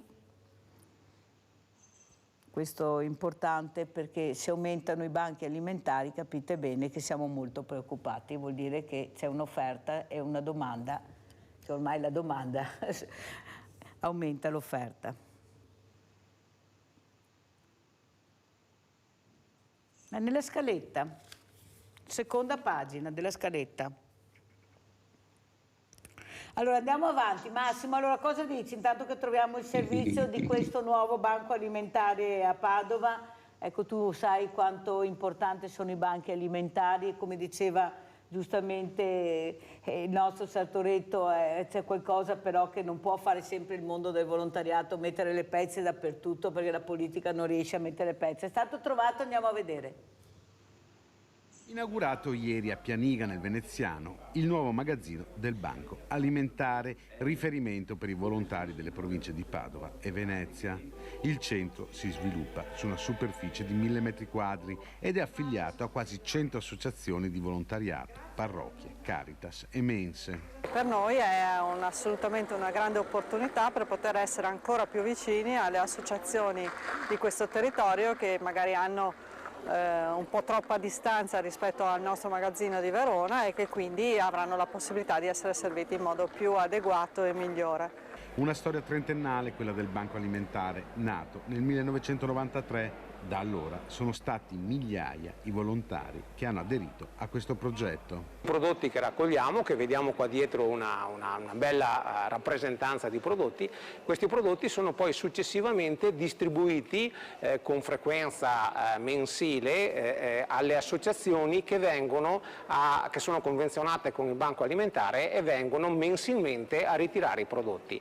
Il magazzino per le associazioni è aperto 3 volte al mese, il sabato mattina, e ci sono i volontari che consegnano i prodotti alle diverse associazioni in base agli assistiti e alle persone assistite che le associazioni hanno. Un impegno per garantire a tutti un pasto. E sappiamo quanto oggi sia importante l'attenzione al cibo, visto i costi delle materie prime, i costi del carrello della spesa, per cui veramente è diventato una priorità. E poi l'attenzione alle persone fragili, alle persone che sempre più si trovano in difficoltà ad avere qualcosa da mangiare, per cui bisogna proprio continuare a mantenere viva la cultura al cibo e alla relazione con le persone fragili e vulnerabili. Allora Massimo Ciacchi, come commentiamo? Salutiamo anche la Presidente Biondani, che veramente se non ci fosse dovremmo inventarla. Prego.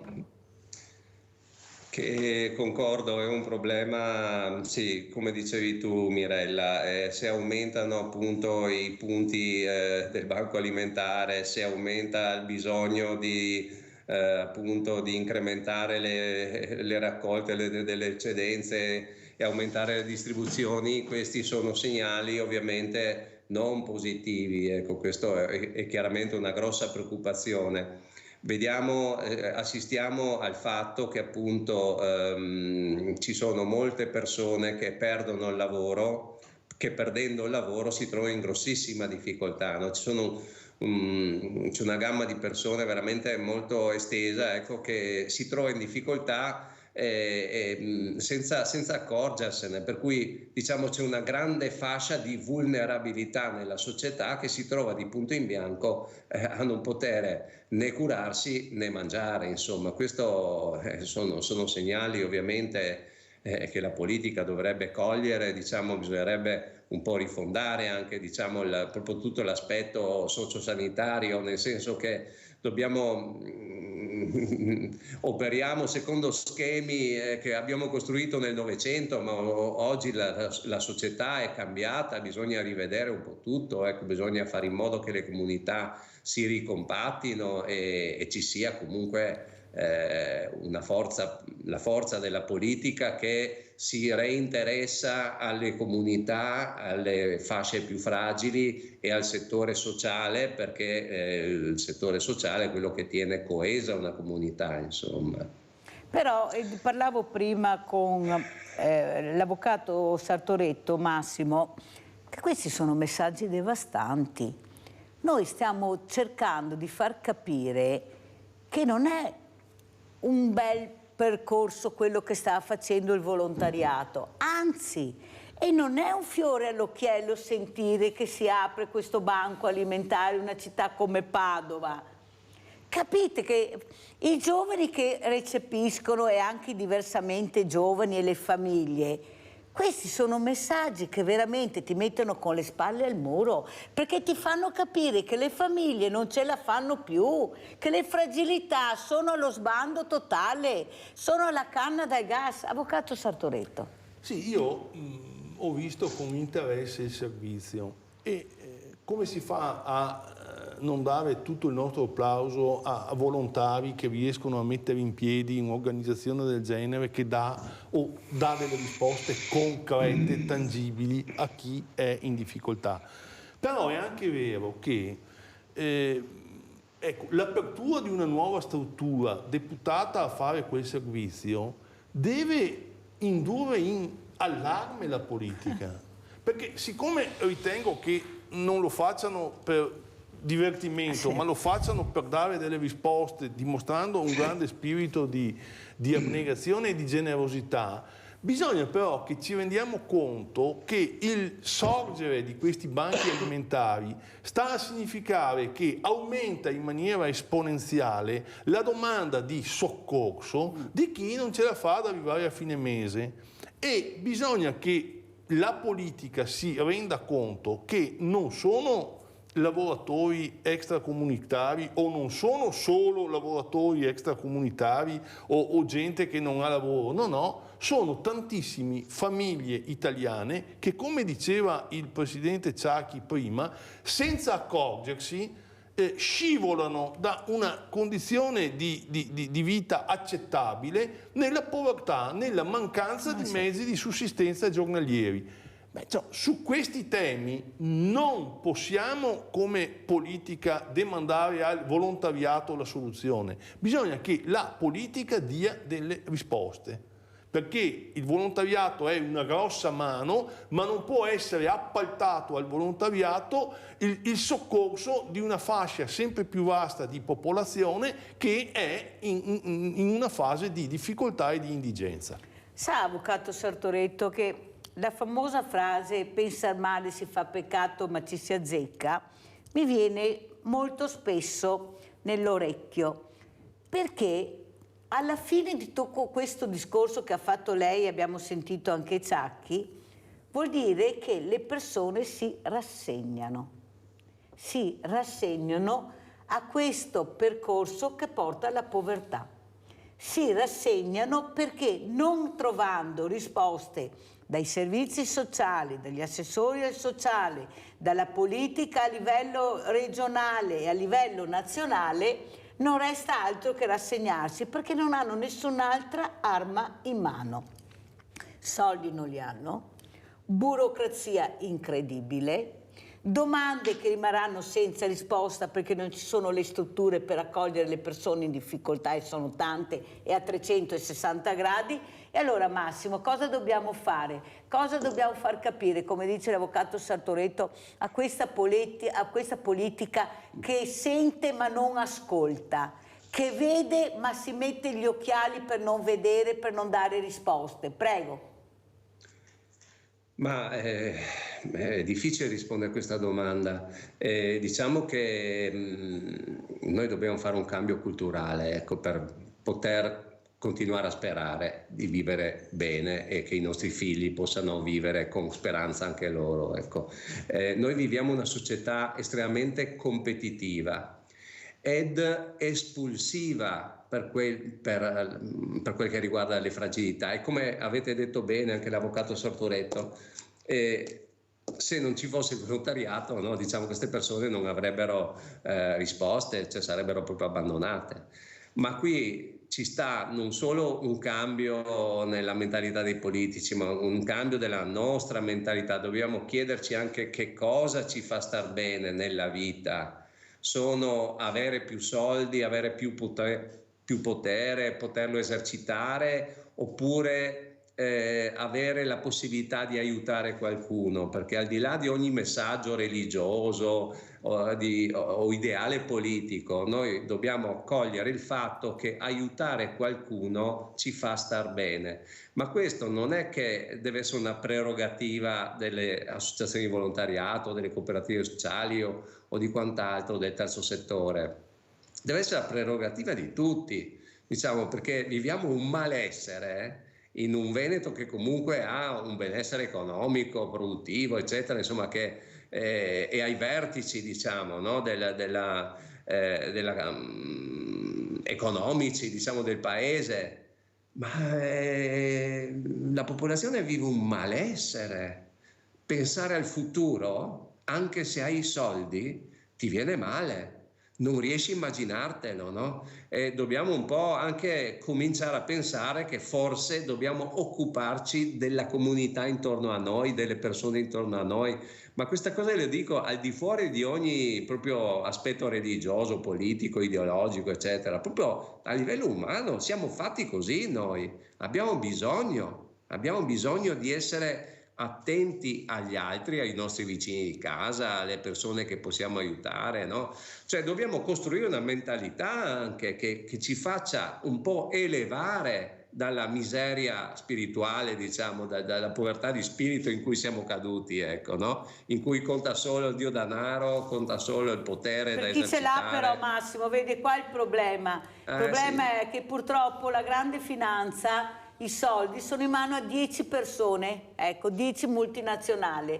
Tutto il resto è noia e la noia soprattutto sta uccidendo queste povere persone che, come hai detto veramente bene tu e anche l'avvocato Sartoretto, in silenzio, un po' alla volta, stanno arrivando alla soglia della povertà. Perché prima li hanno riempiti di tutto e di più e poi un po' alla volta metti anche le banche, perché non dimentichiamoci cosa è successo anche nel nostro territorio con le banche, nel silenzio totale della politica, come se nessuno sapesse, eppure l'America aveva dato dei segnali molto importanti, nel silenzio assoluto, e questi sono diventati poveri, non c'è niente da fare e niente da dire. Allora andiamo a vedere questo servizio, questo video, Terra Fertile, poi commentiamo anche con l'avvocato Sartoretto.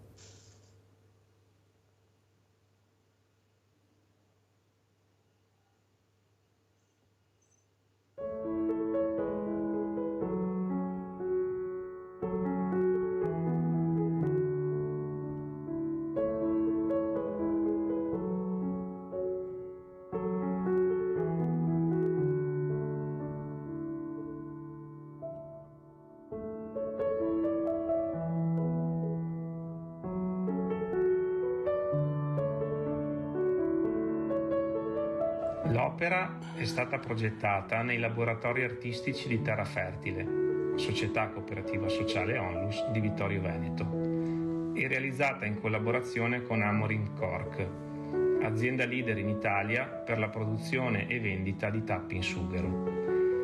Partendo da alcuni spunti di Carlos, abbiamo personalizzato uno dei nostri articoli, fondendo la tecnica del mosaico al sughero, materiale ecologico 100% riciclabile. Ne è nato un oggetto elegante e utile per chi lo riceve.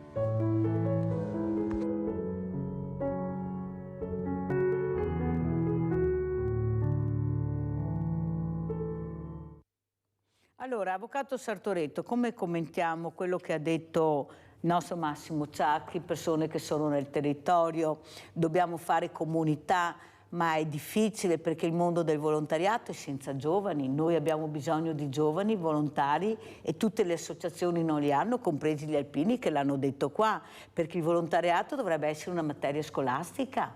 Dovremmo intrigare di più questi ragazzi a far capire l'importanza del volontariato per fare quello che ha detto Massimo Ciacchi, a fare comunità poi, ma deve iniziare però con un percorso anche educativo diverso da quello che si sta mandando, questi messaggi devastanti.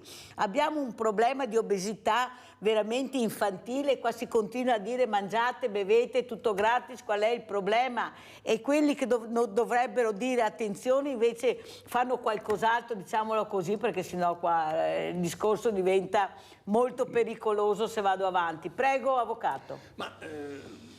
Come non condividere quello che con molta puntualità, come ci ha detto Massimo Ciacchi? Certo, è una questione culturale. È una questione culturale in cui cosa ci è mancato negli ultimi 30 anni? Ma la scala valoriale dell'uomo comune, di tutti, è cambiata. E cioè quel senso di solidarietà, di pietà nei confronti di chi è più in difficoltà, eccetera, sembra sia scomparso.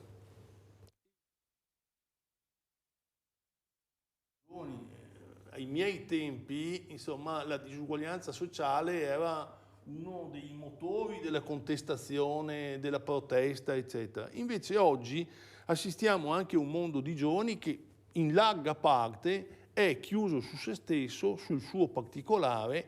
In buona sostanza la scala dei valori è cambiata. Sembra che quella che era prima la solidarietà sociale sia scomparsa dal vocabolario di tanti cittadini italiani, da tanti nostri concittadini. Poi c'è una sfiducia diffusa. E come non dire che ha ragione quando lei dice questo è verità? Basta vedere le percentuali di cittadini che si recano al voto, credo che quello sia la cartina al tornasole della fiducia che i cittadini hanno nei confronti delle istituzioni.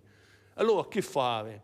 Ma io credo che serve diffondere dei messaggi che inducano a un cambiamento di comportamento che, per esempio, non toccando un problema che lei ha detto prima, l'obesità dei bambini, eccetera, non veda il consumo come l'imperativo categorico, per cui bisogna consumare, no, cioè ci sono altre cose importanti nella vita di relazione, nella vita all'interno di una famiglia, nella vita all'interno di una comunità, e credo che bisogna assolutamente che recuperiamo questi valori. Per recuperare questi valori io credo che però la politica debba dare dei messaggi, fondamentalmente uno, che io ritengo fondamentale: basta con la politica dell'apparire, la politica degli addetti stampa, dei comunicati stampa, dei video, eccetera. Basta, perché la gente ne ha piene le tasche.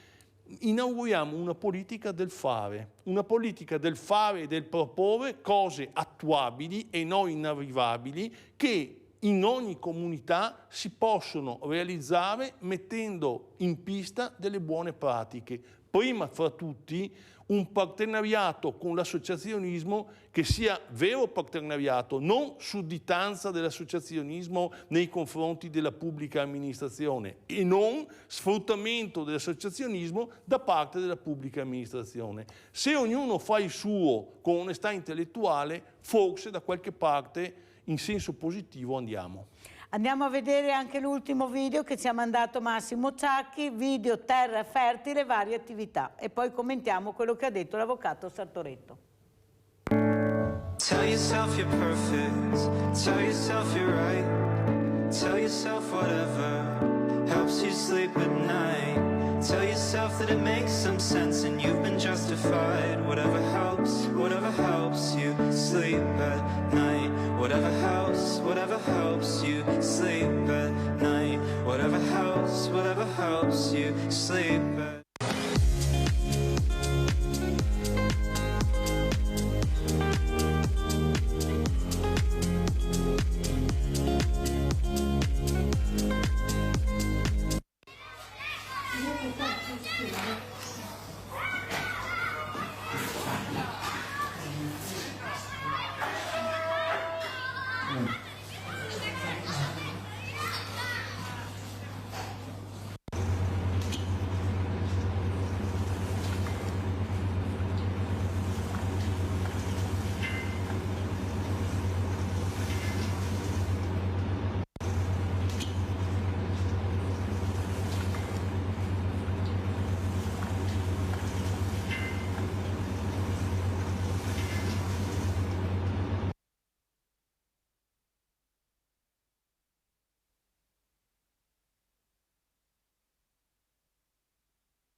Commentiamo questo video, questo ultimo video che hai portato, ma soprattutto si parlava adesso con l'avvocato Sartoretto, questo volontario che non è visto per niente bene dal mondo della politica in parte, la politica, quella che vuole avere la visibilità, come se il mondo del volontariato togliesse visibilità, che non riesce neppure a premiare questo mondo immenso. Quanti premi vediamo, ma poco il mondo del volontariato, ed è quello che mette le pezze. Io penso sempre al Covid, che noi non abbiamo mai chiuso i banchi alimentari, siamo sempre stati in prima linea, ma non è per il premio, è per proprio questa forma di rispetto verso il mondo del volontariato che non c'è nella politica se non sei appoggiato politicamente come associazioni da quello che comanda, perché questa è la verità. Prego Massimo Ciacchi.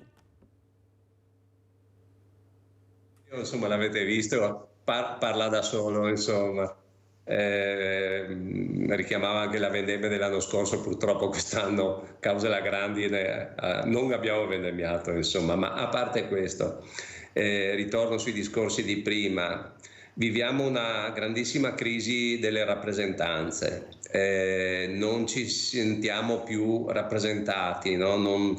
Diciamo, c'è la crisi della politica, la crisi del sindacato, la crisi anche di tutte quelle agenzie formative per gli adulti, no? I patronati, diciamo le scuole di politica che c'erano, non so, anche per i giovani stessi le parrocchie, no, sono vuote, gli oratori. Ecco, c'è un luogo i luoghi classici di formazione che sono stati proprio il pilastro dei percorsi di sviluppo della persona, insomma, nel Novecento. Oggi sono ridotti al lumicino proprio, no? E non c'è nessuna speranza in questo momento di trasformarli, no? Per cui c'è questo distacco tra le istituzioni e la gente comune. Ecco. Questo anche perché poi è entrata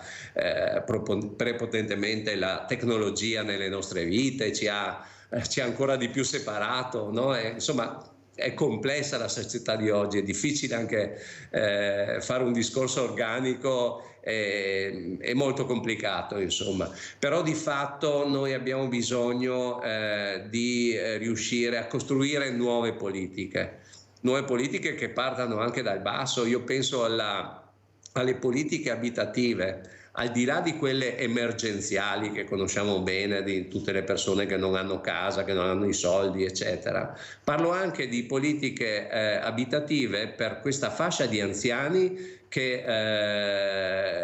sta crescendo sempre più, per cui parlo di noi stessi, che chiaramente le case di riposo che ci sono non sono sufficienti per ospitare tutte le persone che diventeranno anziane tra 15 e 20 anni. Ci resta solo che avere una badante. Forse dobbiamo mettere in piedi dei progetti di coabitazione, co-housing, chiamiamoli come vogliamo, ma che ci aiutino proprio a ricostruire il senso di comunità, per cui potrebbe essere anche quello diciamo, un bisogno che non è impellente, però esiste, insomma, per tutti noi, che ci possa stimolare a ripensare il modo di stare in comunità, per cui facendo rete reale, collaborando tra associazioni, che anche non è così semplice, diciamo, costruendo progetti assieme a tutti gli interessati, cioè anche i beneficiari che partecipano alla costruzione dei progetti, legandoci al mondo dell'impresa, perché anche gli imprenditori comunque diventano anziani, possono diventare persone fragili o ne hanno a casa, insomma, per cui cercando di costruire politiche dal basso. Io ho quella speranza sinceramente e per questo mi batto e stiamo cercando di fare il massimo che possiamo nel nostro piccolo, insomma. Allora andiamo a vedere anche questo servizio, Bourguignon, tasse e famiglie. Andiamo a sentire cosa dice Bourguignon, che di famiglie se ne intende.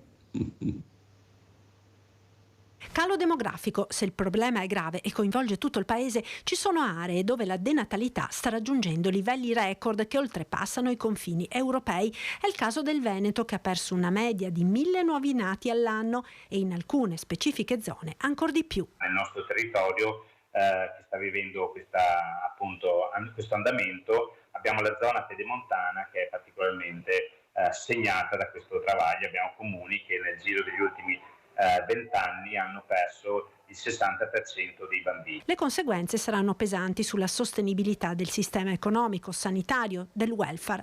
Al vaglio del governo misure per contrastare la denatalità. Si parla di riduzione delle tasse per le famiglie con figli e di incremento delle detrazioni. Per ora solo delle voci di corridoio che avranno bisogno di avere una maggior formalizzazione e soprattutto un riferimento alla loro sostenibilità paiono essere interessanti. Intanto, ad un anno dall'entrata in vigore dell'assegno unico, il Forum per le famiglie propone di aumentarlo. È uno strumento che deve essere potenziato nelle misure, deve essere portato a nostro parere vicino ai modelli tedeschi e francesi, anzi oltre i 200 euro a figlio, con una misura che non sia collegata ai livelli di ISEE. La questione è molto complessa, continua Bourguignon, e l'aspetto economico non è certo l'unico sul quale bisogna intervenire. Indubbiamente un fisco a misura di famiglia ce lo chiede la Costituzione e ancora oggi non c'è, quindi abbiamo un fisco che aspetta nella versione orientata ai cittadini e alle famiglie una maggiore equità verso le famiglie e poi trovare una premialità per incidere sulla natalità può essere una via giusta, soprattutto se si lavora dal secondo figlio in poi, che è quello che ci permette di raggiungere il tasso di sostituzione. Allora, Avvocato Sartoretto, quello che preoccupa e che abbiamo sentito anche Massimo Ciacchi è questa comunità che manca, però hanno fatto di tutto per dividerci, per non fare più comunità, perché è vero che ci sono i nuovi strumenti adesso che prima non c'erano e ci danno la possibilità di non bussare più alla porta, di non prendere la bicicletta o andare a trovare la persona in difficoltà, ma è questo mondo del volontariato che non ha un futuro se non riusciamo a capire di coinvolgere e fare educazione culturale nelle scuole con i ragazzi. È inutile che ce la giochiamo, perché là si deve iniziare. Allora non si fa sport 2 ore alla settimana, pensate, dove in Europa sono 4, lo dico tutte le mattine, speriamo che qualcuno si sveglia, poi vedrete, perché ho fatto 2 giornate all'Ippodromo di Sant'Artemio e ho detto anche alla mia città: svegliamoci per cortesia, perché non si può solo sempre mangiare e bere, bisogna anche fare qualcos'altro, ma soprattutto il coinvolgimento. Qui ai ragazzi stanno diventando, diamo dei messaggi devastanti, dove c'è il divertimento, dove c'è l'apparire, basta vedere i social come funzionano, guai se non sei proprio conforme alle regole del gioco, che sono terribili, perfetti, firmatissimi. Questo è quello che sta passando. A scuola il banco alimentare, io non so Massimo da te, i bambini mi dicono: ma io non posso avere quei colori o quell'astuccio perché non è firmato, mi vergogno, mi prendono in giro, le scarpe lo stesso. Capite che noi abbiamo queste fragilità che dobbiamo tutelare. Dobbiamo tutelarle, Sartoretto, se no non ce la faremo mai a farli diventare dei bravi ragazzi, dei bravi uomini, donne di famiglia, madri comprese. Prego. Sì, io credo che stiamo facendo una diagnosi della situazione sotto varie angolature che ci porta in maniera allarmante a una fotografia di quella che è la realtà. Per cui quando Ciacchi dice: ma abbiamo un modo di approccio alle problematiche secondo i canoni del Novecento, probabilmente bisogna cambiare il modo di approccio a queste problematiche. Io credo sia fondamentalmente vero questo, però bisogna partire dall'educazione delle persone, dalla scala dei valori delle persone, e quindi quando lei dice: ma tentiamo di svegliare, ecco, soprattutto i giovani, facciamo un'azione nelle scuole, questa può essere una grande idea, nel senso che assistiamo che due quindicenni o 2 ventenni nella stessa stanza si parlano non dalla viva voce, ma si mandano i WhatsApp, si mandano i messaggi. Io credo che questa è l'immagine più disarmante e allarmante che ci possa essere. Bisogna che di necessità si torni a parlare, a essere credibili soprattutto con i ragazzi e con i giovani, a dare dei messaggi a cui poi dopo devono seguire dei comportamenti, e bisogna, ripeto, che soprattutto chi ha le responsabilità di governo, chi è davanti, la politica, la smetta con determinati modelli, che sono quelli dell'apparire, del dire sapendo di dire cose che non sono realizzabili, no, del promettere sapendo che sono cose che non si possono realizzare, perché questa è la maniera per far sì che sempre più ampie fasce della popolazione disertino le urne e abbiano quella sfiducia nei confronti delle istituzioni di cui lei parlava prima. E questo porta poi al disastro, nel senso che anche quei pochi che vanno a votare non hanno certamente il controllo di quello che avviene nell'ambito della politica, perché la politica diviene fatta solo di messaggi e di una ricerca spiccia del consenso senza poi misurarsi con le cose fatte e da fare.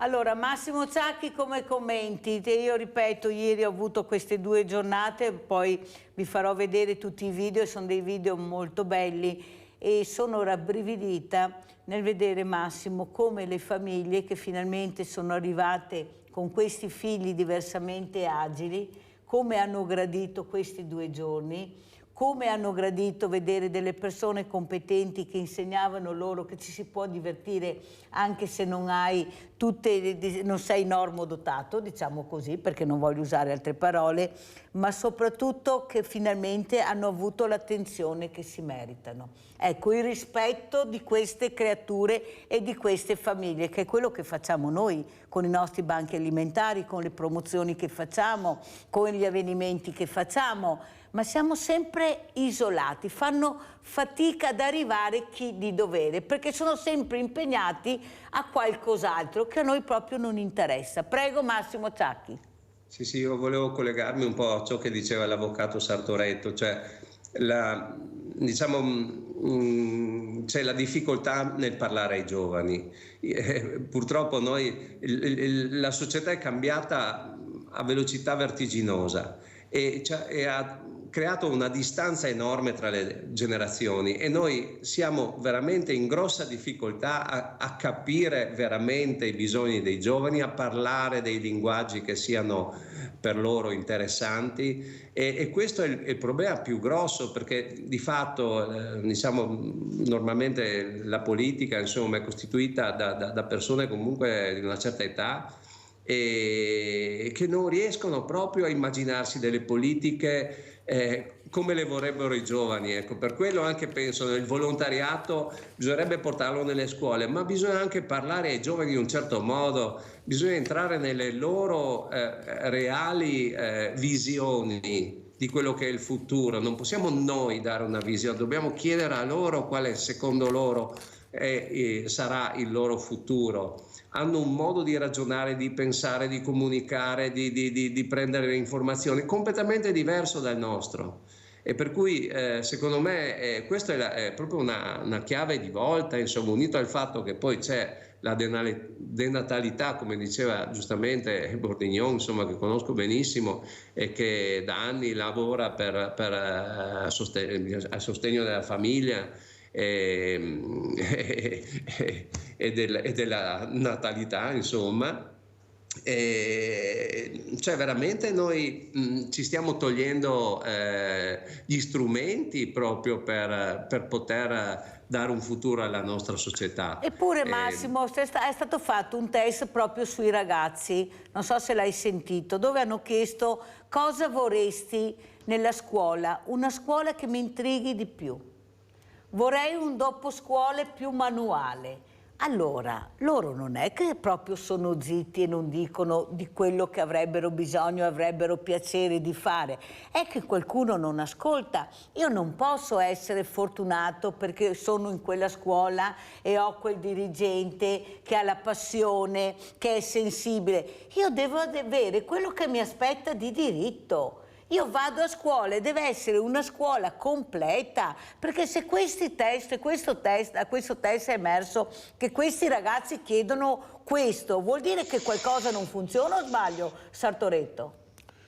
Certo che vuol dire che qualcosa non funziona e poi il problema è che è tutto legato alla fortuna di dove uno nasce, di dove uno vive, perché anche in una piccola cittadina come Castelfranco, se un ragazzo va a scuola in un certo luogo dove c'è un certo dirigente scolastico che apprezza determinate attività e quindi le favorisce, si trova in un certo modo, e se vai in un'altra in cui ci si attiene a quello che è l'orario scolastico canonico e non c'è nessun'altra attività complementare perché non ci sono i mezzi per farla, evidentemente là c'è chi si trova peggio. E quindi sì, certo, bisognerebbe che non fosse tutto lasciato alla spontaneismo e alla buona volontà, ma fosse codificato quello che si deve fare in una scuola e quindi offrire in un momento come questo maggiori opportunità ai ragazzi, che le idee chiare su quello che che gradiscono e quello che non gradiscono, ma forse in ambito scolastico le hanno ben chiare. Anche perché se dicono che vogliono fare manualità, vogliono imparare, vuol dire che c'è questa voglia anche di imparare. Non possiamo dire non hanno manualità se non gliela insegniamo da piccoli. Una volta mi ricordate, c'erano le attività tecniche. Applicazioni tecniche. Che bene o male si vedeva dove tu eri più orientato, cosa ti piaceva fare di più. Adesso addirittura i laboratori sono diventati magazzini nelle scuole perché funziona così. Io ho fatto le riprese. Capite bene che non è tutta colpa di questi ragazzi se non hanno manualità. Sì, la didattica, ma vogliamo anche qualcos'altro. Allora andiamo a vedere questo servizio sport inclusivo all'ippodromo. Poi saluto l'ospite perché Sartoretto rimane anche con noi. Salutiamo Ciacchi. Andiamo a vedere. Ho iniziato a 7 anni a cavalcare i cavalli. Ho fatto i centri estivi per 2 estati e poi dopo 11 anni ho voluto ritornare e sentirmi in libertà con un cavallo. Il valore della rete, mettersi insieme per l'inclusione e lo sport e stare insieme ha una valenza incredibile. L'ippodromo di Treviso apre le porte all'inclusione, 2 giorni tra stand e attività ludico-pratiche, un'occasione per conoscere, fare esperienza di nuovi sport e essere a contatto con gli animali. Treviso, Silea Roncada e tanti protagonisti di questa 2 giorni organizzata da Mirella Tuzzato. Per noi farci conoscere e dare un risalto all'attività sportiva di qualsiasi genere in questa giornata è per noi una buona opportunità, sia per farci conoscere ma anche per far capire a tutte le persone con disabilità intellettive e relazionali che possono accedere a qualsiasi sport. Lo sport può insegnare tante cose, insegna il fair play, il rispetto delle regole, il gioco di squadra e aumenta la possibilità dei ragazzi a scuola, quindi viva lo sport, ma viva lo sport a scuola. Tutti gli sport presenti, uno sport senza barriere che aiuta a forgiare la propria autostima, un messaggio ai ragazzi ma anche alle donne. Questa giornata noi chiediamo a tutte le società di essere presenti per presentare le discipline, anche quelle che normalmente non vengono prese in considerazione dalle donne, come il calcio o il rugby o la canoa, che magari storicamente sono più relegate in un ambito maschile, perché possono far tutto e lo devono fare perché prendere consapevolezza del proprio corpo, della propria forza, della propria resistenza, della propria volontà è un importantissimo tassello per poter imparare anche a reagire di fronte a certe violenze domestiche. E sfruttare questo posto non come ippodromo di elite, ma come ippodromo per le famiglie, dove si può fare una passeggiata, a leggere un libro, tantissime cose, lontano dai rumori del traffico, lontano da tutto, dove puoi staccare la spina. Questo è un altro obiettivo. C'è anche questo, ci siamo, venite, partecipate, fate comunità, questo è il messaggio.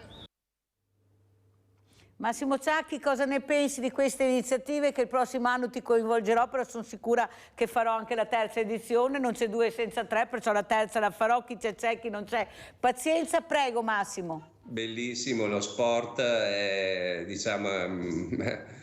io sono uno sportivo, insomma, ho fatto tanto sport in vita mia e lo sport ti insegna tante cose, ti insegna a stare con gli altri, ti insegna a conoscere te stesso, a collocarti in un gruppo, a rispettare gli altri, insomma non c'è dubbio. E poi quando lo sport non è viziato dai soldi diventa proprio un luogo dove si può includere anche chiunque. Fortunatamente stiamo assistendo a sempre più a attività di basket inclusivo, rugby inclusivo, calcio inclusivo, insomma sono iniziative assolutamente da sviluppare, insomma, ecco. Grazie a Massimo Ciacchi, buon lavoro Massimo, ci sentiamo, grazie, pubblicità. Grazie Bella, grazie ai telespettatori, grazie per l'invito e grazie all'avvocato Sartoretto per la compagnia. Grazie. A presto.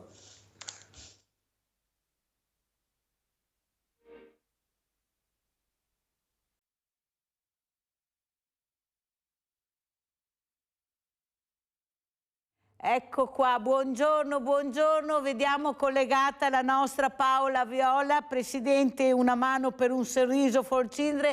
Ciao Paola, ben arrivata, grazie di essere qui, ci racconterai questa ultima esperienza che hai fatto a Villa Margherita per dare un messaggio positivo. Ti ringrazio di essere qui, ma prima che poi ci deve lasciare l'avvocato Sartoretto, volevo sentire cosa ne pensava di quel servizio che abbiamo visto all'ippodromo, di queste 2 giornate fantastiche con questi meravigliosi ragazzi, con le famiglie diversamente agili, però che non abbiamo fatto sentire il peso della disabilità. Ecco, smettiamola di usare questo nome, questo aggettivo, e chiamiamoli per nome. Prego Sartoretto. Beh, a me ha colpito una cosa e me ne ha fatto ricordare un'altra che va a tempi abbastanza lontani. Ecco, quello che mi ha colpito è il messaggio che siete riusciti a dare alle famiglie, cioè le famiglie che si trovano ad avere il disabile, il ragazzo disabile in casa, eccetera,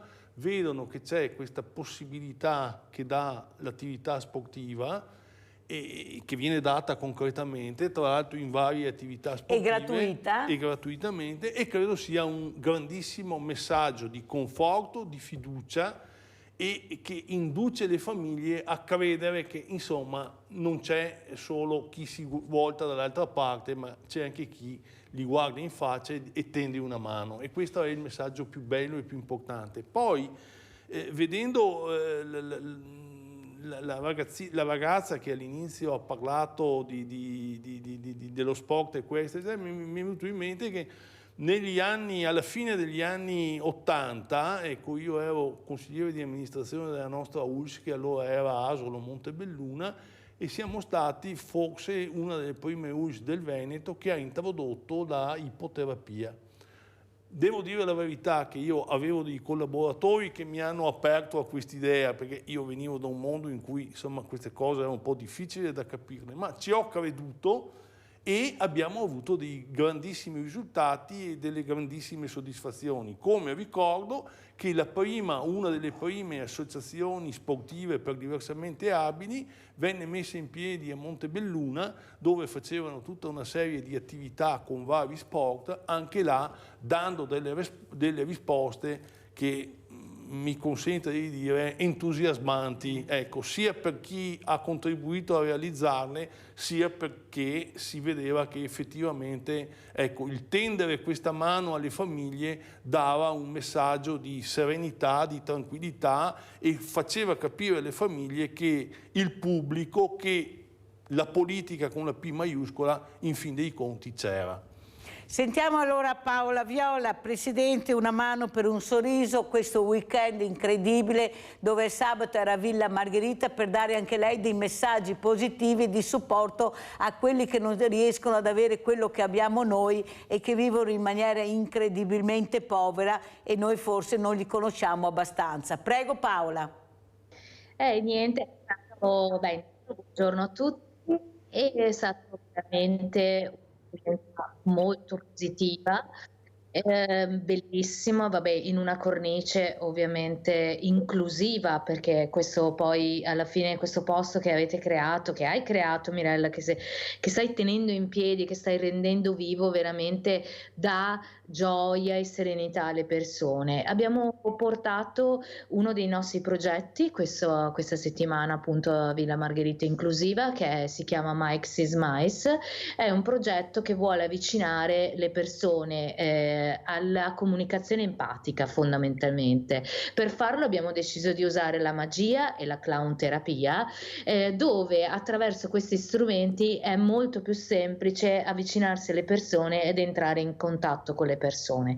Questi progetti che poi noi abbiamo portato e stiamo portando in Turchia, in Siria e in altre parti del mondo, dove le persone vivono condizioni, come hai giustamente detto tu, di isolamento, che è l'isolamento e la non comunicazione con l'altro che spesso porta queste persone anche a lasciarsi andare alla tristezza, alle difficoltà della vita che devono affrontare ogni giorno, e quindi non poter più vedere un futuro. Regalare un sorriso invece a queste persone attraverso lo stupore, la magia eccetera, è proprio questo, riaccendere la speranza, e la speranza si fa nell'inclusività, c'è poco da fare.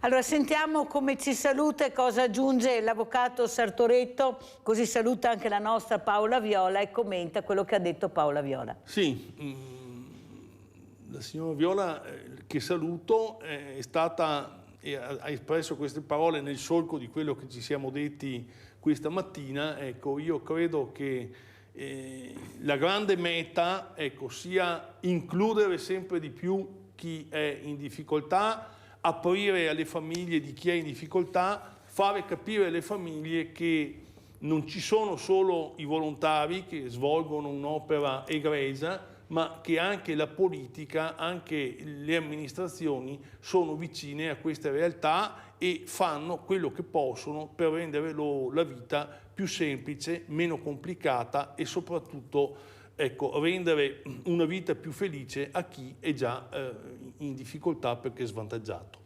Allora ringraziamo l'avvocato Sebastiano Sartoretto, consigliere provinciale del Partito Democratico a Treviso, ma anche a Castelfranco, non dimentichiamolo. Grazie avvocato di essere stato con noi, e noi andiamo a vedere questa mostra a Trieste, vi porto, che parla e fa vedere proprio l'Africa, poi la commentiamo con la nostra Paola Viola, che vi farò vedere prossimamente le immagini che ha girato, e stamattina è impossibile, lunedì mattina, ma ve le farò vedere. Grazie avvocato, andiamo a vedere l'Africa a Trieste.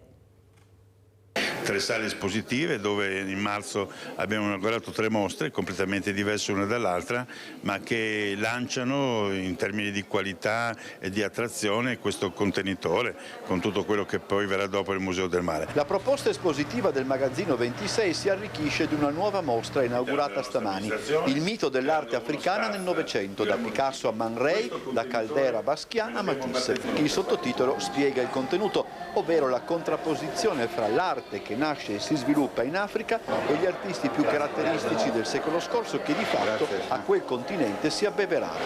L'arte africana l'hanno conosciuta attraverso dei depositi di arte africana che erano arrivati a fine 800 in Francia, e nelle case di alcune grandi personalità come, non so, Apollinaire, Gertrude Stein, grandi personaggi che avevano nelle loro case queste sculture africane che hanno affascinato in particolare Picasso, che ha dato poi il via a quella serie di lavori sulle Demoiselles d'Avignon, di cui abbiamo una serie di studi preparatori. Nasce soprattutto dal bisogno di testimoniare un'Africa che scompare, travolta dall'avanzare inesorabile della globalizzazione, dalle religioni importate e dal neocolonialismo economico. Molti dicono che il Mal d'Africa non esiste, liquidandolo come un retaggio romantico. E proprio il fascino del Mal d'Africa risiede in questa sua difficile classificazione. Certo è che quando mettiamo piedi in Africa ci sentiamo inspiegabilmente a casa. Il percorso espositivo presenta un centinaio di opere d'arte africana fra sculture, maschere e oggetti della collezione di Bruno Albertino ed Anna Alberghina, frutto di oltre 30 anni di viaggi, collezionismo e studio della materia. 50 opere d'arte del Novecento, nelle quali si coglie perfettamente l'aspetto immortale dell'arte africana, dedicate a Picasso, Matisse, Calder, Gauguin, Man Ray, Basquiat e Mimmo Paladino, completano e fanno da contrappunto all'esposizione. La mostra rimarrà aperta fino al 30 di luglio.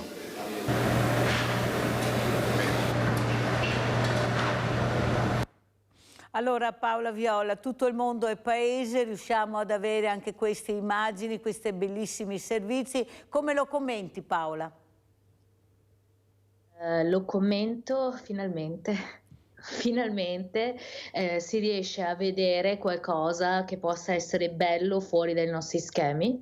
Finalmente c'è il riconoscimento del talento. Il talento è globale, universale, e la mia fortuna è stata proprio quello di vederlo, di poterlo toccare con mano in diversi posti del mondo, e in Africa in particolare, Mirella, io ho visto tanto talento, ed è quello che mi ha spinto e mi spinge ogni giorno a fare quello che sto facendo fondamentalmente. Il nuovo centro che abbiamo costruito a Nairobi per i bambini di strada è proprio l'emblema di queste parole che sono appena state dette, cioè scoprire i talenti. Dentro qualsiasi essere umano c'è un talento immenso. La fortuna, che purtroppo molto spesso noi non riusciamo a vedere più, a riconoscere, è quella di poterlo scoprire. Questo mondo, il nostro mondo, ci sono anch'io, ci dà la possibilità di scoprire attraverso l'esperienza diversi talenti per altre parti del mondo. In altre parti del mondo le persone, i bambini in particolare, che sono il nostro target di intervento, non hanno queste possibilità, ma il talento c'è dentro ognuno di noi. Una cosa che mi viene in mente da dire adesso, da raccontare, è quello che mi è stato detto la prima volta che ho chiesto di andare in Africa 13 anni fa a una persona che era una suora di una casa, in una casa appunto accoglienza, dove io chiedevo di andare a fare questa prima esperienza, no? Ed ero talmente preoccupata di questa cosa, di non poter andare, di non riuscire a concretizzare questo sogno che era arrivare fino in Africa, che le scrissi questa mail tutta concitata quasi, no? E la sua risposta è stata semplicissima, ma mi ha illuminato. Forse è stato veramente il primo momento in cui ho sentito la mia vita cambiare, ed è stata: Paola, tu puoi venire quando vuoi qui, perché le barriere le mettete voi, qui non ci sono barriere, le porte sono aperte. E quindi questa cosa all'epoca mi ha veramente colpito, e devo dire che ed è stato così, e vi posso assicurare comunque che il mal d'Africa esiste, perché non è una cosa negativa, è un modo di dire, ma esiste, perché esiste ancora questa voglia di riscatto, questa voglia di conquistare nuovi orizzonti, di condividere talento, bellezza e accoglienza, inclusione. Esiste l'inclusione, sicuramente. Senti Paola, quello che volevo anche far capire, grazie a te che tocchi con mano queste realtà, perché sai, è facile criticare, parlare non conoscendo e non avendo vissuto di quello che tu parli. Non hanno manualità quelli che arrivano nel nostro paese, non sanno fare niente, dobbiamo insegnargli a fare tutto. Io continuo a dire che non è proprio così, anzi non è così, è che bisogna chiedere cosa sanno fare e chi sa cosa fare, perché sennò il solito minestrone, nessuno sa lavorare, nessuno sa far niente, tu sei lo specchio invece che non è così. Cosa vuoi dire a queste persone che continuano a dire ma questi non sanno fare niente, cosa vengono a fare qua? Dobbiamo anche insegnargli a lavorare, allora cosa facciamo? Prego. Il grosso problema è proprio lo start di questo pensiero che tu giustamente hai lanciato, cioè ma tu sapresti fare qualsiasi cosa ti chiederebbero di fare, oppure nella tua vita e nella tua esperienza hai imparato a fare determinate cose? Purtroppo il problema più grande qui è proprio l'apertura alle culture diverse e la comprensione, l'accoglienza di culture diverse, perché noi non possiamo pretendere che queste persone sappiano fare le cose non solo che sappiamo fare noi, perché non hanno gli strumenti per averle imparate, ma anche nello stesso modo semplicemente sanno fare esattamente tutto quello che sappiamo fare noi, a parte, devo dire, magari sull'aspetto tecnologico, perché magari appunto non hanno la possibilità di utilizzare determinati strumenti, che è uno infatti dei motivi per i quali li stiamo cercando di portare, per dare loro questi strumenti. Ma in realtà, se sono sopravvissuti anche loro fino ad oggi come siamo sopravvissuti noi, evidentemente tante cose le hanno imparate a fare anche loro, però con strumenti diversi e in modi diversi. Quindi forse non è fattibile il fatto di fargliele fare come sanno farle loro, ok, per una questione anche di tempistiche e poi di risultati. Il nostro problema è quanti risultati cerchiamo di ottenere ogni volta da ogni persona, da ogni lavoratore, e qui Mirella potremo aprire veramente milioni di discorsi diversi anche su quanto una persona effettivamente per vivere o per rendere è obbligata a fare oggi nel nostro mondo, no? Quanto devi avere per poter vivere in una società, quanto devi avere perché poi ti semplicemente permette di vivere magari esattamente come altre persone in altre parti del mondo che fanno molto meno, cioè sì, sono molti discorsi da fare, quindi non è vero che non sanno fare, molto spesso sanno fare le stesse cose ma con metodologie, tempi e strumenti diversi. E comunque la condivisione sta anche nel porgere aiuto nell'adattamento, ma se non c'è più la pazienza e anche l'umiltà di fare questo gesto, è difficile, Mirella, riuscire ad inglobare e ad includere le persone. È come giustamente anche lo sport stesso, certo che lo puoi fare lo sport, ma magari una persona appunto diversamente abile, come le chiami tu, lo può fare ma in un modo e con strumenti diversi. Ma lo può fare e sentirsi normale. Allora andiamo a sentire, poi sentiamo come lo commenti questo servizio del sindaco Brugnaro proprio sull'immigrazione. Andiamo a sentire cosa dice il sindaco Brugnaro. C'è un grande luogo di opportunità. Parlo del Veneto adesso perché siamo qua, ma in generale dell'Italia. È una piattaforma che davvero, se devi investire, investi qua. Vai all'estero, studia, fai come credi, ma poi torna qua, stai qua. Dobbiamo attrarre altri giovani da altre parti, arriverà gente da tutto il mondo, quelle anche se non le vogliamo arrivano, per cui dobbiamo avere la logica dell'inclusione e la logica della meritocrazia e della competenza. Economicamente il momento non è facile, ma le potenzialità di crescita e sviluppo imprenditoriale e occupazionale non mancano, secondo il sindaco Luigi Brugnaro, che confrontandosi col ministro del lavoro e delle politiche sociali, Marina Elvira Calderone, al Salone dell'Alto Artigianato Italiano di Venezia, ha toccato anche il tema del flusso migratorio che ora come non mai sta attraversando il nostro paese e che va governato. Le frontiere vanno presidiate, punto. Ma siccome sappiamo tutti che comunque qualcuno entrerà lo stesso, non è solo dal mare, ma anche dalla rotta balcanica, ne arrivano tantissimo a Trieste per esempio, allora immaginando che comunque qualcosa non funzionerà nei prossimi anni, perché è probabile, conoscendo il nostro paese, a questa gente non è che possiamo immaginare i campi di concentramento, dobbiamo invece pensare, ci sono i CAS, i centri di accoglienza, bene, lì dentro dobbiamo andare a pescare la gente subito, le imprese, che possono metterli a lavorare. Brugnaro propone di alzare i limiti del reddito per non perdere il diritto di accoglienza, un modo per incentivare e rendere possibile l'attività di chi vorrebbe impegnarsi in un lavoro, evitando così il ricorso al sommerso. Ma si possono anche studiare soluzioni per affittare e ripopolare tutto quel patrimonio immobiliare attualmente vuoto. Chi affitterà gli appartamenti? Le imprese. L'impresa collega l'affitto al lavoro, al contratto di lavoro. Finché c'è il contratto di lavoro c'è l'appartamento. Quando non c'è più il contratto di lavoro non c'è più l'appartamento, dove va sto qua? Torna al CAS. Semplicemente, e facciamo la logica dell'integrazione reale. Allora questi cominciano a pagare le tasse, a pagare l'INPS, che ne ha tanto bisogno, e soprattutto a integrarsi realmente lui e la sua famiglia. Allora Paola Viola, come commenti le parole del sindaco Brugnaro? Allora, come sai Mirella, io ho avuto la fortuna e anche ho deciso nella vita di vedere tutte le parti della storia. Ne stavo giusto parlando questo weekend con i ragazzi volontari, quindi da il prima, cioè perché come vivono queste persone in alcune parti del mondo e quindi quali sono le loro necessità e anche le motivazioni nella partenza, perché è facile dire ma perché vengono? Perché vengono? Dovresti vedere con i tuoi occhi come vivono queste persone, vivere e vedere i propri bambini, non poterli curare perché magari vivi in un posto di guerra o di povertà o isolato in chissà quale parte dell'Africa.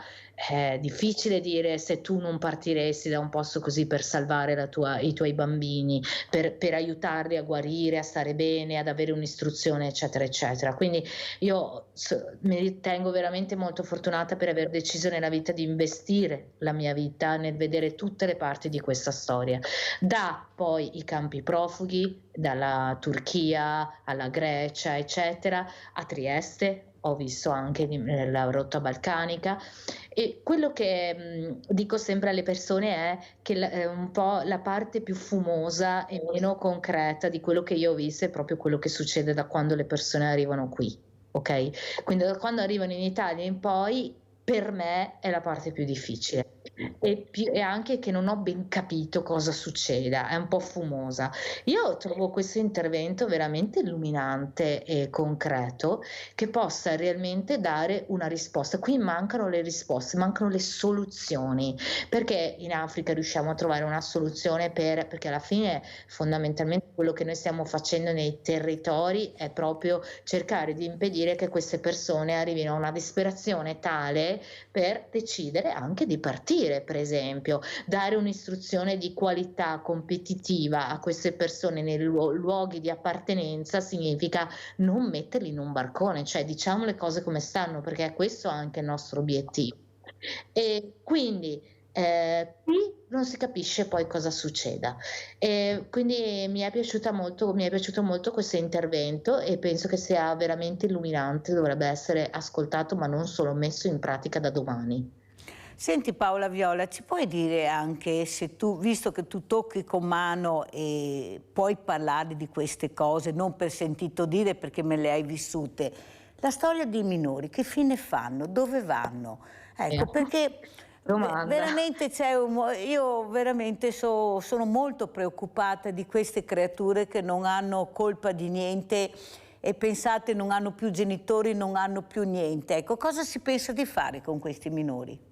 Non posso risponderti perché è una delle domande che non mi fa dormire alcune notti, perché è quello che sto cercando di dire, che questa parte è veramente la più fumosa, nel senso che ci sono delle case accoglienza, ci sono delle soluzioni temporanee, ma non posso darti una risposta concreta su effettivamente le soluzioni che vengono trovate per i bambini e comunque i minorenni siano realmente concrete e funzionino, perché io non ne ho testimonianza ad oggi. Non è il mio ambito, quindi voglio dire che non so esattamente anche per questo motivo, però nella mia possibilità personale di tempo che ho investito per capire questa cosa, ad oggi non ho avuto nessuna risposta chiara. Ho avuto qualche esperienza che non è stata positiva, insomma, che non ho visto un'inclusione positiva. E questo è il mio dubbio, che ce l'ho anch'io, Paola, che bisogna capire che ci fosse più anche trasparenza, anche per aiutare, per supportare, per capire che forse anche il mondo del volontariato può rendersi utile. Andiamo a vedere allora queste immagini che poi voglio commentare con te, queste immagini varie dei medici con l'Africa QAM, che tu conosci di sicuro perché siete in tanti che vi spostate, che cercate di portare aiuto, di cercare di fermarli là, di fargli trovare almeno l'ABC di quello che hanno bisogno. Il C è difficile, ma almeno si inizia con l'A, poi qualcosa al B si arriva, come hai fatto vedere tu con i video che ci hai portato. Basta la volontà però di voler fare, perché è quello il problema. Vuoi fare o non vuoi fare? Vuoi aiutare concretamente oppure fingi che non ci sia la possibilità? Andiamo a vedere le immagini e commentiamo con Paola Viola. Continua ad avere l'Africa QAM e alla necessità di vaccinare contro il Covid-19 il grande continente punta anche la sua azione nel 2022, ma guardando al 2021 sono i numeri pubblicati nel bilancio sociale del QAM a raccontare quanto l'ONG ha fatto in un anno. 2 milioni di pazienti assistiti, 1.300.000 bambini sotto i 5 anni visitati, oltre 3.000 operatori sanitari formati in questa terra bella e poverissima. Un QAM che ha visto crescere anche il suo impegno in Italia, dove i volontari hanno supportato attivamente le strutture sanitarie e sostenuto il centro vaccinale di Rubano, che grazie all'opera di 190 persone ha effettuato 48.000 vaccinazioni anti-Covid. QAM che continua a significare formazione e che grazie alla collaborazione con 39 università italiane ha potuto inviare in Africa ben 361 specializzandi e 271 studenti in medicina.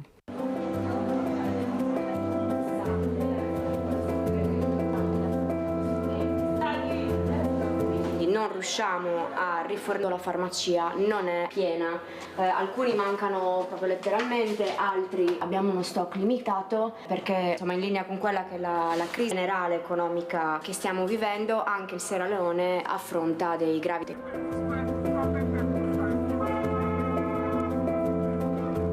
situazione generale petrolio mondiale, ovviamente in prezzi che le quantità. La priorità ci è stata spiegata che è appunto quella di far arrivare 5 kg, il riso è alla base dell'alimentazione quotidiana più o meno tutti nel paese, è passato dai 200.000 ai 650.000. Lo stipendio medio è più o meno di 1 milione, 1,2 milioni al mese, significa che la metà praticamente la si spende in riso.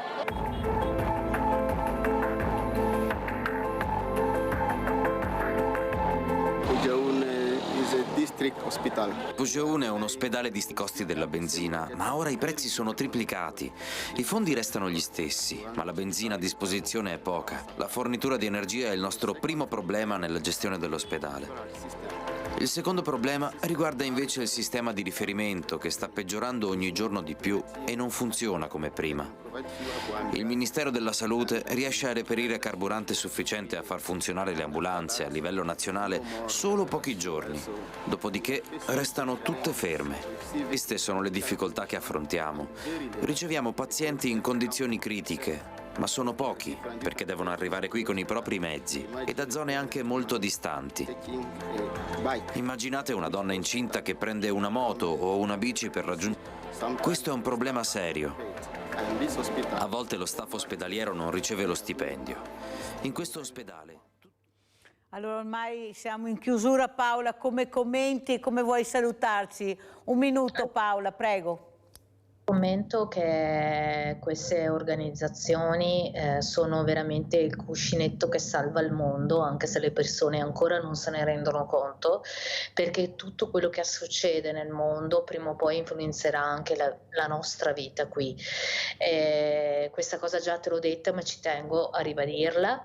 Quindi è necessario supportare il lavoro in loco, perché veramente cambia, fa la differenza. L'Africa e questi paesi stanno subendo una crisi enorme economica, dove l'effetto di distanza tra la povertà e la ricchezza si sta ampliando giorno dopo giorno, e noi facciamo fatica adesso a reggere anche noi i costi, no? L'aumento dei costi del mantenimento di queste strutture che fondamentalmente salvano tutto il mondo, c'è poco da fare, e quindi bisogna aprirsi all'altro, aiutare, cercare di condividere un po' quello che si ha, è necessario, e ce lo insegna la crisi climatica, ce lo insegna l'aumento della povertà, le grandi le persone che si spostano dai paesi eccetera.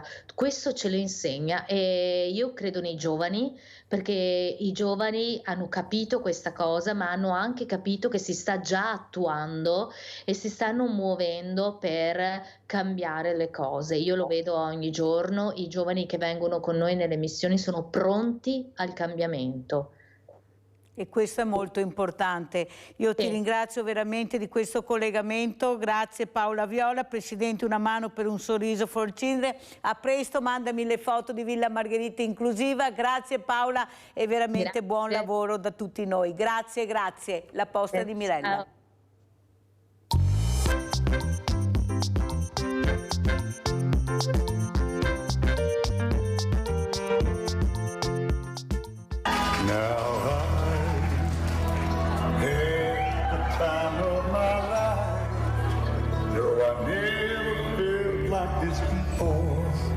Yes, I swear it's a truth, and I hold it on you. 'Cause I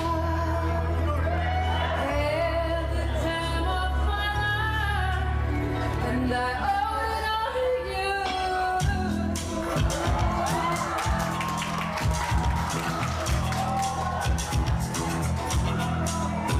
I've been waiting for so long. Now I'm finding someone to stand by me.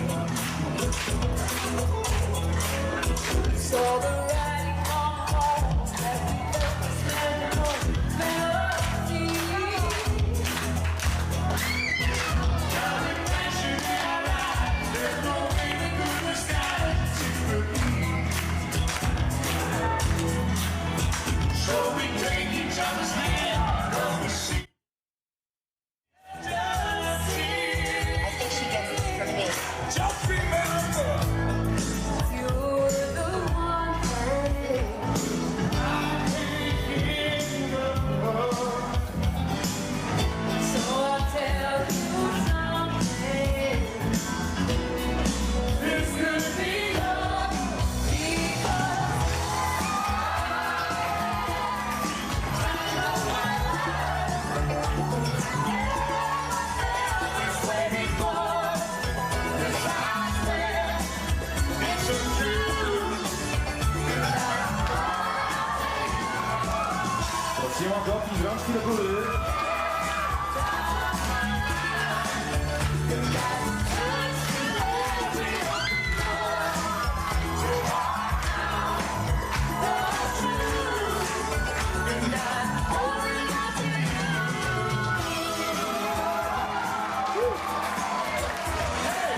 Wielkie brawa, drodzy Państwo!